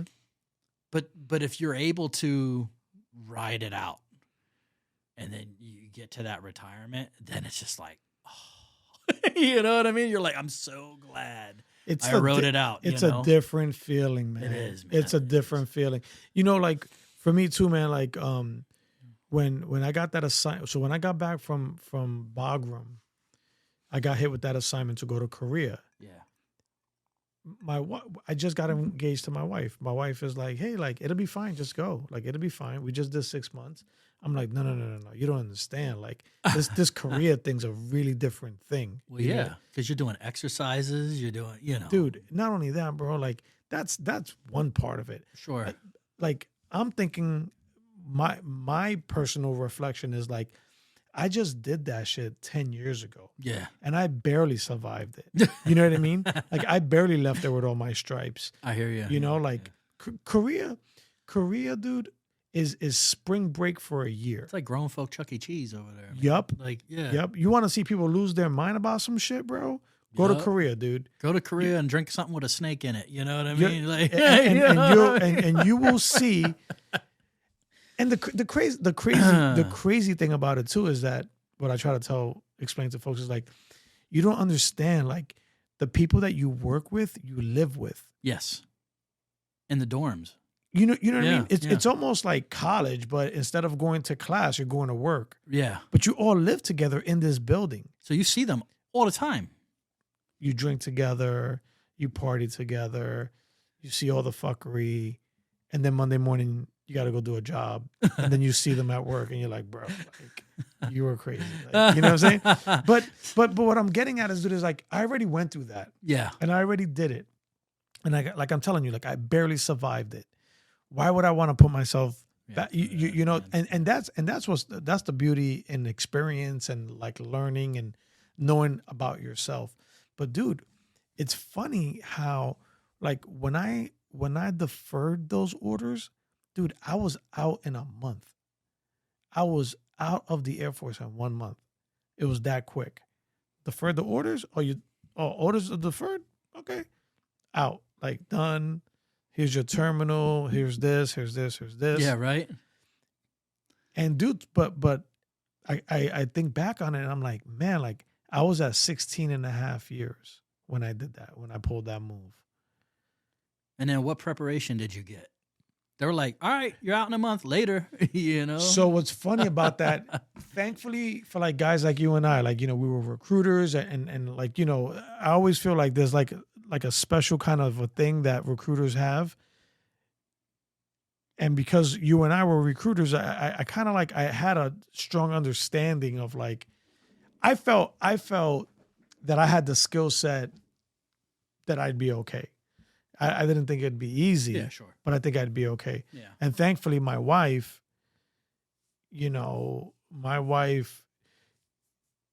what better support system than someone that's like constantly in your ear, like everything's going to be fine. You just do this, and this, everything will be fine. Yeah, dude. Right? You know. So yeah, I got into like commercial real estate, did that for a little bit. That was a crazy one. You know, here I am coming from a deployment, coming from like a military background, and now like I'm, you know, doing commercial real estate, which is in New York City. That was dude, like I could do a whole podcast. That's a hustle. There, just on that. Yeah. That's just on the fuckery that goes on within that. I don't even know what to call it. Like that entity or that landscape. Really, really wild. And I think the beauty of what happened after that was that we got pregnant with Brooke. So then it was great because, you know, I went and I was like, hey, look, like I'm not going to be able to continue. You know, I'm giving you 2 weeks, you know, and I was able to be a stay-at-home dad for now imagine if you were on active duty and you Bro. were in the middle of an assignment, stationed in the middle of New York City. Would you have been able to get out of that? Nope. Guess what they would have said? Sorry. You know. No, you know what they would have said? This is what they would have said, bro. They would have said, balance. It's all balance. It's all balance, man. man. You know, it's all you know, you gotta live like a balanced life. Like no shit. By the way, you better make goal. Yeah, no shit. I gotta live a balanced life, you know? You know what I mean? Dude, you know what's really wild is that my daughter was like premature. Mm-hmm. So I'm thinking to myself, had I been in Korea with a little girl who's premature, like, dude, you know exactly what's gonna happen. They'll be like, yeah, you can go back to the States, but you could only go for 30 days. Or, we'll be a little bit more lenient with you. We'll let you take all of your leave. I only got 40 days. Well, then you got to come back after 40 days. Right. You know. Meanwhile, I got a little girl who's in the NICU. I'm telling you, man, this is what I go back to. And I mentioned it earlier. What's meant for you is meant for you. What's meant for you is meant for you. It's already written. You just gotta, you know, you gotta walk the walk. But it's, you know what I mean? So yeah, man, Steve, every day, I pinch myself, dude. I'm like, how? And then, man, like you're sitting around and you think about like those deployments and this and that, and you know, all the toxic leadership that you had to like navigate and get through. But here we are on the other side, man. And it's just like, that's why with this thing, man, with like this podcast, like I always want to like continue to like, and maybe like it's in my own way that I just want to let folks know, like, man, it's going to be all right, man. It's going to be all right. It's going to be okay. Like you may be in a tough spot right now, but I'm telling you, it's going to be okay. And when you get to the other side of whatever it is you're going through, you look back on it and you're like, man, I'm kind of glad I stuck it out, you know? Yeah. You know? Somebody was telling me one time, I don't know how I remember this, but they were saying like that when there's a storm, like if there's a storm brewing, like where there's like cows, that when the storm's coming, they'll run from the storm. But then there's like certain species that will run towards it. They'll run towards the storm, and then they just get like, you know what I mean? Like they make it to the other side where there's no more storm. And then the ones that keep running from it, they're running long because they're trying to get out of the way of it, They're just prolonging their they're, suffering. they're prolonging their suffering. Yeah. Sometimes it's better to just rip the Band-Aid off. Just rip that. just rip the Band-Aid off and get into it. You know what I mean? Man, dude. Be comfortable being uncomfortable. Yeah. It's funny that I talk to a lot of people that I work with now, and they're like, I haven't been at the company very long, and I've already left one group of the company, and now I'm in a completely different part of it. Right. And they're like, how did you do that? And I'm like, you just got to be willing to step out of your comfort zone, and just be confident in your abilities that you're going to be able to do what needs to be done. Be confident that you're going to do it, Don't doubt yourself, like if you have the skills and you have the experience, you'll be all right, dude. You know what I mean? You know what I mean? Like, don't be afraid. When I was a first sergeant before I retired, I as much as I could talk to the younger folks, and a lot of times they're like, "Shirt, I already heard this shit." Like you could see it in their face. They're like, right. "Bro, like, all right, Dad, I heard this one already," but I don't care. Like, you know what I mean? So like, I'm like, yo, anybody that will listen. Like if you're gonna listen to what I gotta say, I'm gonna tell you something. You know what I mean? But I would always like tell them, like responsible and accountable.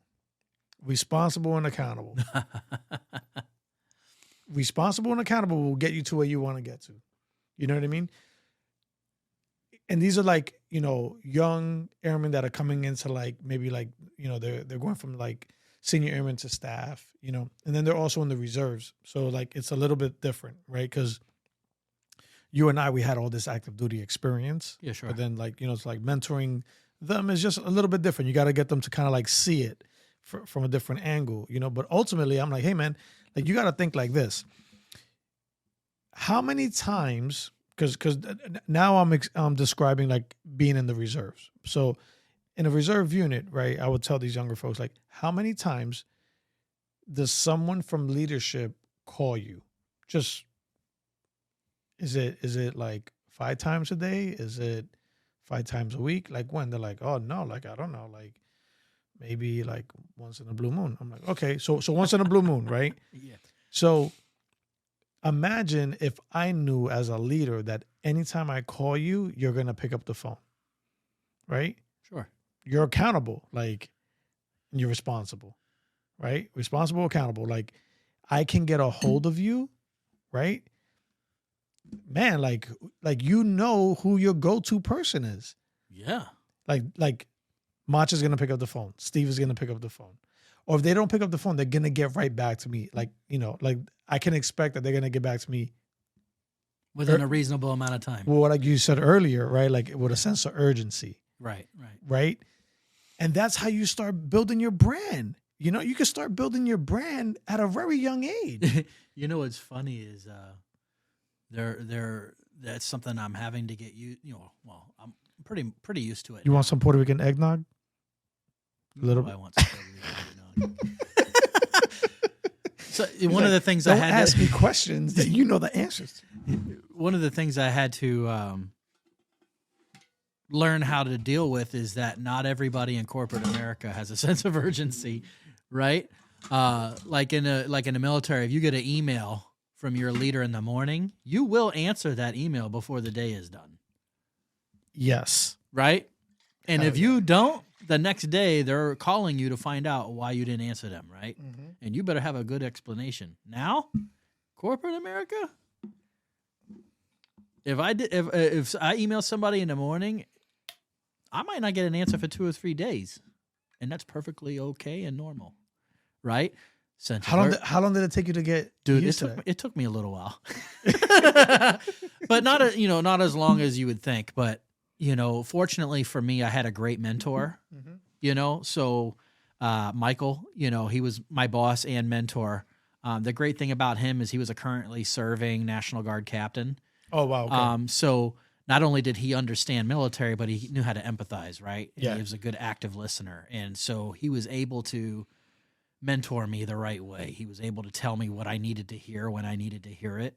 And one of the things was, Steve, I understand why you're doing what you're doing. And I wasn't doing anything bad. You know, he's just like, but that's not how it is in corporate America. Like, if you email them, give them a couple of days, you know, because what you don't know is that they may be working on something else that's a higher priority than what you're working on, right? And so you need to understand that. And so it's not that they're not answering you because they're disrespecting you, they don't like you. It's nothing personal. It's that they may have other priorities that they're knocking out first, and then you're on that list of priority, right? Like when they get to it, they'll get with you. They'll answer you back, right? Yeah. Now, if it goes like a week, okay, now you need to send some follow-ups. You know, like obviously there is a fine line there, but the point is that I still have that same sense of urgency, right? From all these years, but not everybody does, and that's okay. And that was something that I had to learn. Right. I think every service member goes through that in their transition, right? We're almost institutionalized in a way, not like a prisoner in a prison, but in a way, right? We kind of are. No, bro, you're right on. You know what I mean? You're right on target. And we are institutionalized. So like, you know, that's why I think sometimes there's so much of a disconnect with employers and military veterans is that they don't really understand us. You know, they don't understand UCMJ. They don't understand that we're held to a higher standard than everybody else. And maybe they hear that, but they don't understand what that means. What does that entail? You know, like they don't understand that we're told what we can say, what we cannot say, when we can speak, when we do speak, how long we get to speak for, what we can wear, how we can do our hair. Can we wear earrings in uniform? Can we not? You know, go down the line, 150 things, right? Like they dictate every aspect of our life, right? In corporate America, nobody really dictates a whole hell of a lot, right? Like when you're on the clock, like, yeah, they can dictate a little bit, but at the end of the day, if they do anything crazy, you can always quit. Yeah, like I said, right? You know, like, and HR exists for a reason, right? You know, so like they can't just willy-nilly shoot from the hip, do crazy things like that. And if they are doing that, employees don't stay there very long. So like, for example, if you get on LinkedIn and you go look at a company's median tenure rate, you can figure out kind of maybe they have a good culture, maybe they don't. But if I look at a company and they got 60,000 employees and the average tenure rate's 2 years, I don't know if that culture in that company is really that great. Why is the average only 2 years? That means the average employee, that means they're a revolving door. Now, if I look at a company and it has the average employee stays there 10 years, what does that tell you? They're probably treating them pretty well. Why else would somebody stay somewhere for 10 years unless they're getting treated well? Yeah, there's a good operational culture. There's a good culture there, you know? So like, you know, getting into corporate America, like I think sometimes, you know, now there are some companies that are really doing a great job of getting up to speed on that. And I commend them for that. For example, any of the companies that work with, partner with 50 Strong, they are not veteran friendly. They are veteran ready. And there's a difference between the two. Veteran-friendly companies kind of talk the talk. The veteran-ready companies walk the walk. They're not just talking about it. They're actually doing it, right? And so, you know, those companies tend to be a little bit more adapted to us and kind of understand us better. And they have positioned teams and employed other veterans to help them understand better. For example, at like Verizon, our ERG is huge. We got like 5,000-6,000 people in it, you know, that are veterans in the company, you know, and so like the company has a much broader understanding of what it means, like what we're about. What does the acronym stand for again? What's that? The acronym you just mentioned? Valor? Of VRG? Oh, ERG, Employee Resource Group. Okay. So you can kind of think of it like in the military, like a top 3, okay, team okay. 5, 6, Sure. you know, company grade officer. I don't know what each service has their own different unique names that they call them, right? Yeah. But basically, it's like a similar type organization, like Air Force Sergeants Association. Like it's internal within the company. Okay. You know, just like a top 3 or a 5, 6, right, or Airman's Council or whatever. And they operate the same way. They run a lot of the nonprofit stuff, community outreach. So, like, for example, Valor is the name of our ERG, and it's Veteran Advocates Leading the Organization Responsibly. That's what it stands for, you know. And so, like, the company is moving in that direction to create, you know, opportunities for veterans and understand them better. but there's a lot of employers out there that don't understand veterans. And so, veterans are applying to roles, they're interviewing, or they actually get into these companies, but the companies aren't actually veteran ready and they don't understand. And so you'll find like there's a lot of veterans that get out and you'll see them. They'll be on like their second, third, fourth, fifth job in like 2 or 3 years, because they're bouncing from company to company. And it could be either one, the company culture is not veteran ready, or it could be that the veteran themselves don't quite know what they want either, or it could be a mixture of both. But learning, how to adapt to that, I think, it's something that I've been able to learn and see firsthand. And like I said, I had a great mentor who was able to teach me a lot of these things, like information architecture, when you're sending emails out, presentations, how you present, how you say it. I mean, we learn this stuff at NCO Academy and Senior NCO Academy and Airman Leadership School and things like that, but it's different. Like how we communicate in the military is more direct and matter of fact a lot of the times. Where in corporate America, there's a lot of nuance. There's a lot. It's you have to finesse things a little bit more. It could be a little more political. You have to be mindful of what you say. Because somebody might get offended. In the military, somebody gets offended. Oh well, you know what I mean. Like deal with it. To deal with it. You know what I mean. In corporate America, it's a little different. So, you have to kind of like figure your way around that too. But sense of urgency, man. That was just wrapping this up. Sense of urgency was like. That was one thing that I learned, early on in this conversation we had. What was the one thing I learned on deployments and all that stuff? What did it teach me was sense of urgency. But now sense of urgency has a different meaning. Now that I'm not in the military anymore. It's like, yeah, I have a sense of urgency, but I actually have to keep it in check because my sense of urgency isn't somebody else's sense of urgency. But what I also notice is there's people in corporate America that should have sense of urgency, but there's no accountability to make them have sense of urgency. So sometimes you run into red tape where you just can't get things done just because, like I said, it takes people 2-3 days to answer an email or, so you got to learn how to like navigate that, finesse that. And that's where a lot of networking and relationship building kind of comes into it, is one of the things that I've tried to focus on is those things, that piece, so, one of the things that I've had to learn is how to finesse relationships to get things done when there isn't a sense of urgency. And so what I mean by that is, that's one of the things I've chosen to focus on is the relationship building, getting to know the people around you, getting to know the people above you, getting to know the people below you, getting to know your peers, learn from them, learn from everybody. Get to know them, who they are as people, what do they value, what motivates them, and then find ways to help them. At the end of every conversation I ever have with somebody that I work with is, what can I do for you? Sometimes the answer is nothing. You can't, just keep doing what you're doing, man. You don't need to do anything for me. All right, cool, fair enough. The next time I talk to them, hey, what can I do for you?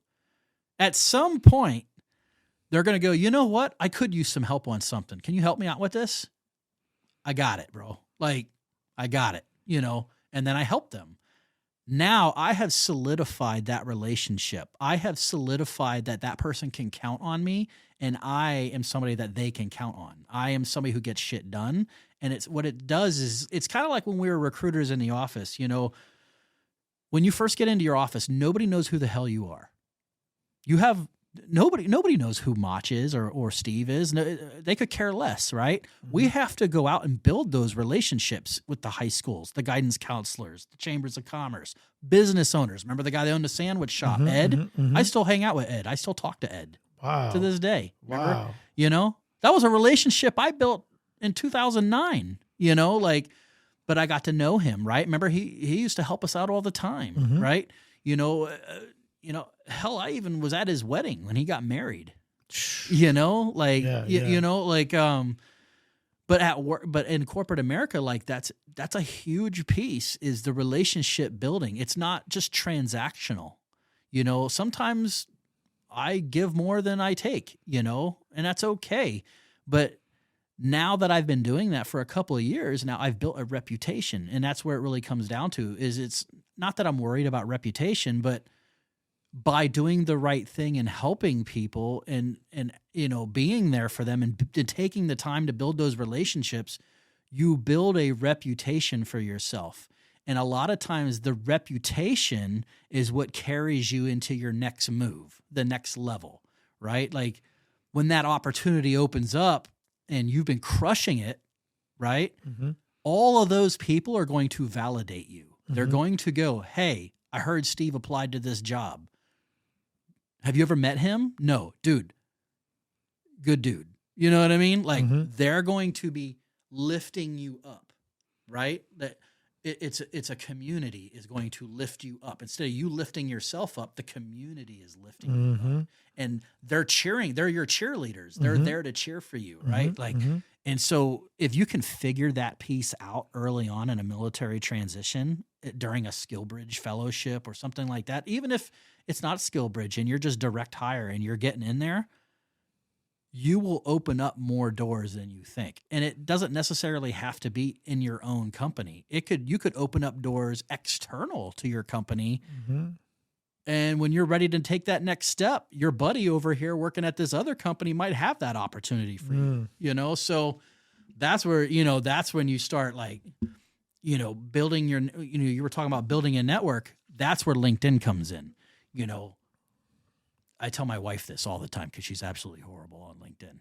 We joke about it, but she's like, why would I spend time on LinkedIn when I already have a job? And I'm like, that's exactly my point. That's the time when you should be building your LinkedIn network, or not just on LinkedIn, on Instagram, whatever, Twitter, whatever floats your boat, dude, multiple platforms, go for it, Sure. That's when you should be building your network and building relationships and getting to know people for the time that a random layoff happens, company shuts down. Not every company is as solid as a Fortune 50. Companies go out of business all the time. That's when you need that network. And if it's not there because you never took the time to build it when you need it, that's not the time. That's not the time to start trying to build it because now you're behind the curve. Yeah. So that's why, I've spent so much time. A lot of people don't know this, but when I retired, I think I had like 200 people on my LinkedIn account. Now, I don't care about follower count or connections counts. That's not what it's about to me. To me, it's about connecting with people that provide value to the military community. That's what it is for me. But in less than 2 years, I am now over 20,000 followers on LinkedIn. Not because I'm the best dude ever. I'm not perfect. I'm not the best recruiter ever. There's plenty of people wiser than me, smarter than me, better work ethic than me, but I'm consistent. And that's where it really comes down to. I consistently engage with people and try to lend out information that helps others consistently. And once again, you're building a reputation for helping people, being there for people. It's not about me. It's about them. It's like when I recruit for the company, it's not about me. It's about filling a position for the company. That's what the company needs, right? It's not me. It's we, right? So, relationship building, dude, huge piece that a lot of people take for granted and don't spend nearly enough time doing. I meet a lot of transitioning service members that they focus all their energy on interviewing and resume and hardly any at all at networking, coffee chats. Like, dude, you asked me earlier tonight before we, did this session, you were like, how was my transition? My transition was smooth. I was like a greased pig going across a linoleum floor, dude. My transition was smooth as shit. And the reason for that was because I leaned in way in advance and was building those relationships and talking to the right people way ahead of time. Sure. So by the time that it was my moment, I was able to capitalize on my moment and do it quickly and obviously successfully, right? So, if I could tell somebody that's getting out, like some of the things that they could do is coffee chats. Get on LinkedIn, start building your network, get that profile rocking, right? Start figuring out what industries you want to get into and use LinkedIn to find people in those industries that are doing what you want to do and are where you want to be, and start reaching out to them. Hey, like I'm so-and-so, whatever, I'm trying to get into this industry, potentially this company. You think you could spend 15, 20 minutes, kind of tell me a little bit about what you do and what your company's about? Dude, you do 10, 12 of those in a certain industry, you're going to get a pretty good picture of like what that industry is about, and then of course you're going to want to go to info sessions and things like that. But, that piece right there, the folks that are doing those things are the ones that stick out and stand out, especially in like a Hiring Our Heroes cohort where there's 1,200 people in a cohort. How do you stand out? Everybody in that cohort's a veteran with leadership experience. They're either an NCO, a senior NCO, or an officer at some point. They all trump each other. Nobody has, you know what I'm saying? Like, we're all program project managers, quotations, right? Sure. We all have leadership experience. We've all led teams. So what sets you apart from everybody else? Nobody gives a crap what your rank is in the civilian world. They could care less unless you're like a general officer or something. Nobody really cares whether you're a senior NCO or a company grade or a field grade officer or even an airman. Can you meet the requirements in the job description? Yes or no? You know what I mean? Like just like that. Just like that. You know what I mean? Like, you know what I mean? Like, I don't care how many years you served or what you've been doing. If you can't meet what's outlined in the job description, then you're not going to get hired. You know what I mean? And so, but one of the ways to figure that out is this all goes back to the networking, the relationship building, learning the industry, talking to people, having conversations, learning from your peers, those above you, below you, at the same level as you, whatever, so that's all I got to say about that. Man. Oh man. Listen, Steve, like that's right on target, man. So true, man. It all comes down to the relation. Like, so I've been given the opportunity to like go out and do speaking engagements lately, which is really, really, really cool. And I'm like, what? Like, you want to hear from me? I'm like, who this guy? Like, who they talking about? Like, me? You want me to, And then it's funny because they're like, bro, this is freaking good, man. Isn't that good? Dude, that's like, yeah. Yeah. Cheers, bro. Yeah. I'm glad you liked it, bro. Bro, like that's freaking good. That's my you made that? That's my uncle's recipe. Oh my God, dude. Yeah. That's like liquid cookie, man. Mm-hmm. Oh my God. But dude, one of the things that it depends like what the group is for the most part, how I tailor it. But ultimately, I'm pretty much stating like, hey, look, everything you do, what I learned early on in my military career was that everything we do is relationship based. Yes.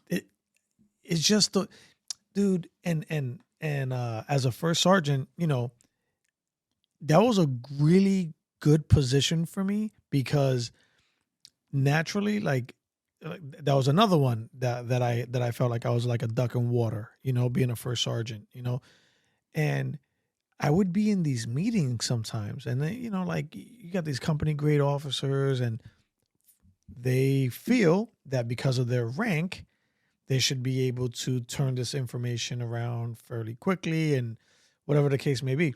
And a lot of times, I would have to like interject and be like, hey, like, let me try to help you like my way. And my way was the more like emotional way because I was tied into these folks emotionally. Right. Like I knew them. I knew what they were going through. I knew their mother's first name. I knew, like I just knew like maybe I didn't know every single thing, but the key things that they chose to share with me, it's almost like Rain Man in a kind of a way. Like I'm not good with numbers or anything like that, but I can remember like certain things about a person's life or something that they're going through. Yeah. And call it like, playing the system or whatever, but like that was something that was unique to me. I felt that I could do that without really struggling to try to figure it out. And I used it to my advantage. And my advantage was like, I had these personal relationships with these folks because I took the time to listen and hear them out. So when it came down, as well as I know, Steve, like when you need, dude, it could be a report that you need that literally two people have access to the system. The one person is deployed or on leave or at a medical appointment. And there's only one other person that can get into that system, that has the login, that can hit print. And you know how to get a hold of that person. Why? Because that person is accountable and responsible. Why? Because you know that you could call that person. You've had that relationship. You've established that thing where like, yo, if I call you, Steve, if I call you, I'm not calling to invite you to dinner. Like, I'm calling because I need you to get something done. Well, that's like the difference between a leader and an influential leader. Influential leaders in an organization can be very powerful. It's like, do you know who the executive assistant is to a CEO? An executive assistant wields a lot of influential power. They have direct access to that leader. If you like, you know, it's not, I'm just using that one as an example, but yeah, but you're right on target. But man. if you, that goes back to that relationship build. If you build relationships with people, eventually those people are going to promote into other positions. They're going to find their own successes. And then if you've taken the time to build this network, you can reach out and get a lot done as an influential leader. You might not be a leader positionally, like you might not be a senior vice president of the company. You could be a manager in the company and have more influential power than than a senior executive if you take the time to build relationships within a company. And that's like, you know, it's one of the things they teach us, right, in like Senior NCO Academy is like learning when you take over a team, identifying who your influential leaders are within your unit and getting them aboard with you, right?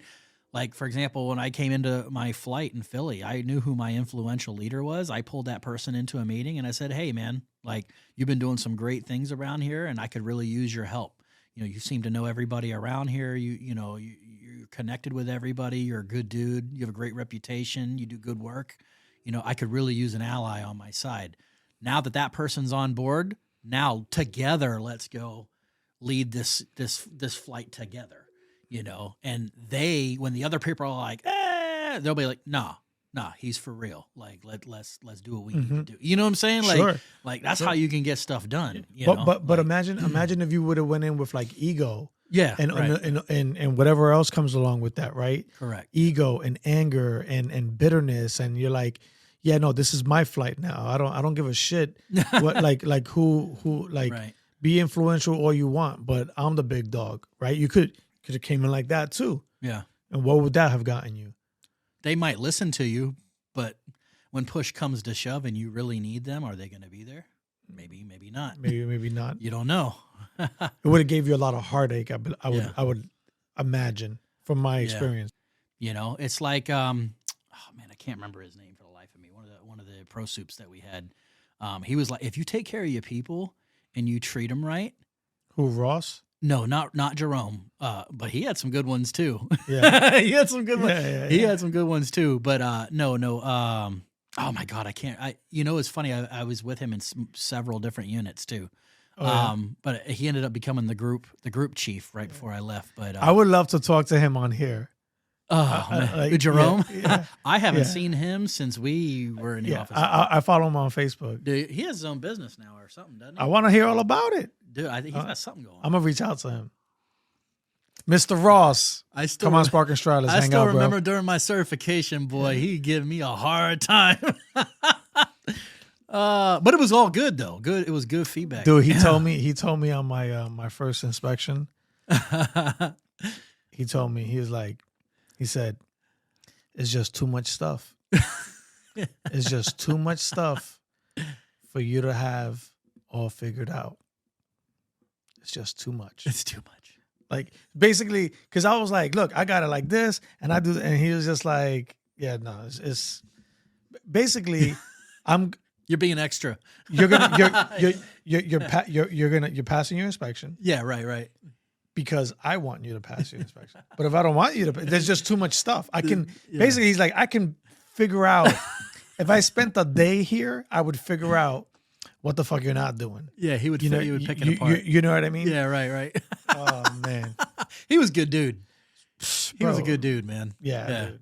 Yeah, for sure. He was absolutely a good dude. You know, man, like I would love to talk to like a lot of the folks that were in our unit, like at the 314th. but like back when we were, I would love to talk to Chewy. I Derek, tell you, one of the Proc. fucking Proc, man. Proc's a good one too. Dude, I go see Proc. Look, check this out. I haven't seen Proc in a hot minute. But I'm gonna tell you a quick. I'm gonna tell you a quick story, real quick story. So I'm down at senior NCOA, bro. Like 4 days before senior NCOA, dude, I come down with like a panic attack. I've never had a panic attack, and I like had a freaking panic attack, bro. Really? Yeah, real crazy, Steve. And long story short, I'm driving. I have to leave. I have the panic attack on Friday, and I leave on Monday to Alabama. So I drive down to Alabama. I'm feeling kind of weird. I feel like mental fog. I stop in Charlotte at my buddy's house. Him and his wife, I know them from Brooklyn. As soon as I get to their house, I'm like, guys, listen, I don't know what's going on with me. There's something like weird. Like I don't feel right. They're like, oh, just get some rest or whatever. So the next day, I still feel weird. So I go to the hospital in Charlotte. Anyway, bro, long story short, all this stuff is like happening. And then I'm down. The doctors in Charlotte are like, you should just go back home. And in my mind, I'm like, you don't understand. Like, I've been waiting to go to this school for like 2 years. And pretty much I need to have completed senior NCOA in order to like maintain my position. Yeah. So long story short, I go down, whatever. But while I'm down there, I go and I go to Nashville and I go to visit Proc. So were you at McGee Tyson? I was at Gunther Annex at Maxwell. Oh, you were at because I did mine and I did my NCO Academy at McGee Tyson in Tennessee, Knoxville. No, this one was in at the Annex. At the Annex. Yeah. So on the weekend, on this one particular weekend, I drive to Nashville, but I gotta write like a paper and some other stuff. You know what I mean? And you know, like Proc's like a really good writer, and Proc is like, like he's pretty much like did his master's and everything. And I'm stressing out over this. I'm like, yo, Proc, like I gotta get up early. I gotta write this thing and yada, yada, yada. So before we went out to lunch, I'm like, Proc, let me just write this and let me get this all figured out.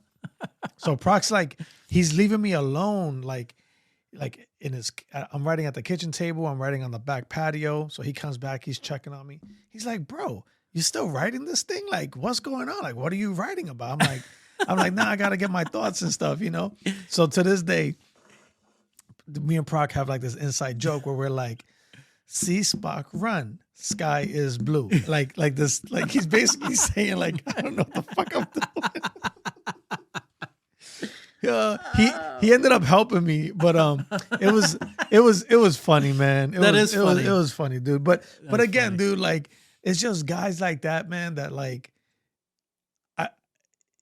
dude, like it's guys like him, Bish, like you brought up Bish oh earlier. Man, Bish like, was great, man. Dude, like all these dudes, man, and I'm just like, I'm so grateful for the limited time I had them, like in my work life. Like I have them in my life, but at that time, you know what I mean? Oh man, that's funny. You know, that reminds me. Speaking of writing.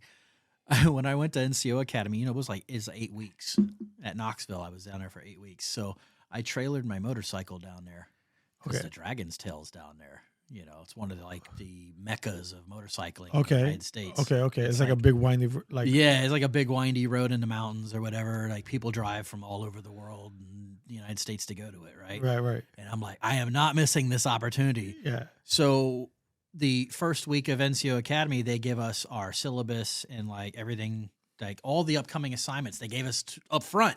Mm-hmm. So I know what all my homework is for the entire 8-week course right now. You know what I did? That first weekend, I shut myself in my room, ordered some pizza, and I crushed all of my homework, all my papers, all my outlines, and all my speeches in one weekend. And then the next 7 weekends I spent riding my motorcycle. No, I didn't get distinguished grad or anything like that. Okay. But okay. I successfully passed the course and I had a hell of a time doing it. I learned tons, Sure. But, and everybody else, like every weekend, they're like, what are you doing this weekend? Man, I got to write my freaking outline. Not me.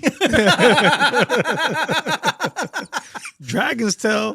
Dragon's Tail, Gallenberg. You know what I mean? Like we're getting it busy. You know, real. That's for real. Yeah. So like, yeah, dude. Listen, dude, bro. Listen, thank you, man. Like this was awesome, Steve. I'm so glad, dude. I was thinking to myself, I was like, man, Friday night, hanging out, talking some shit. Like I'm like, you know, like what else could we have been doing on a Friday night? Well, right? tomorrow I'm doing Wreaths Across America. Oh, you doing that? Yeah. So my motorcycle organization. Talk about it, man. Yeah, so I'm the vice president of my motorcycle organization, Sinister Steel, here in Jersey. And so every year we do the Wreaths Across America. So tomorrow I'm leading our run. We're going to go to 6 different veteran monuments, and we're going to lay a wreath down. Oh, nice, man. It takes most of the day because we drive from one location to the other. But yeah, so tomorrow I'll be doing that in the morning. Oh, man. Listen, when you get done with all that, send me photos so I can plug them in. Yeah. Plug them into this. You know what I mean? Yeah. So, dude, I can't wait to the next time you come back and hang out with me for a little bit, dude. Yeah, man. Oh, Steve, it was good seeing you, brother. I appreciate it. Oh, man. Yeah. Listen, that's it for us. We're gonna shut this one down. Spark and Stride. Spark.N.Stride. Stay sparked. Heavy duty. It's Mach.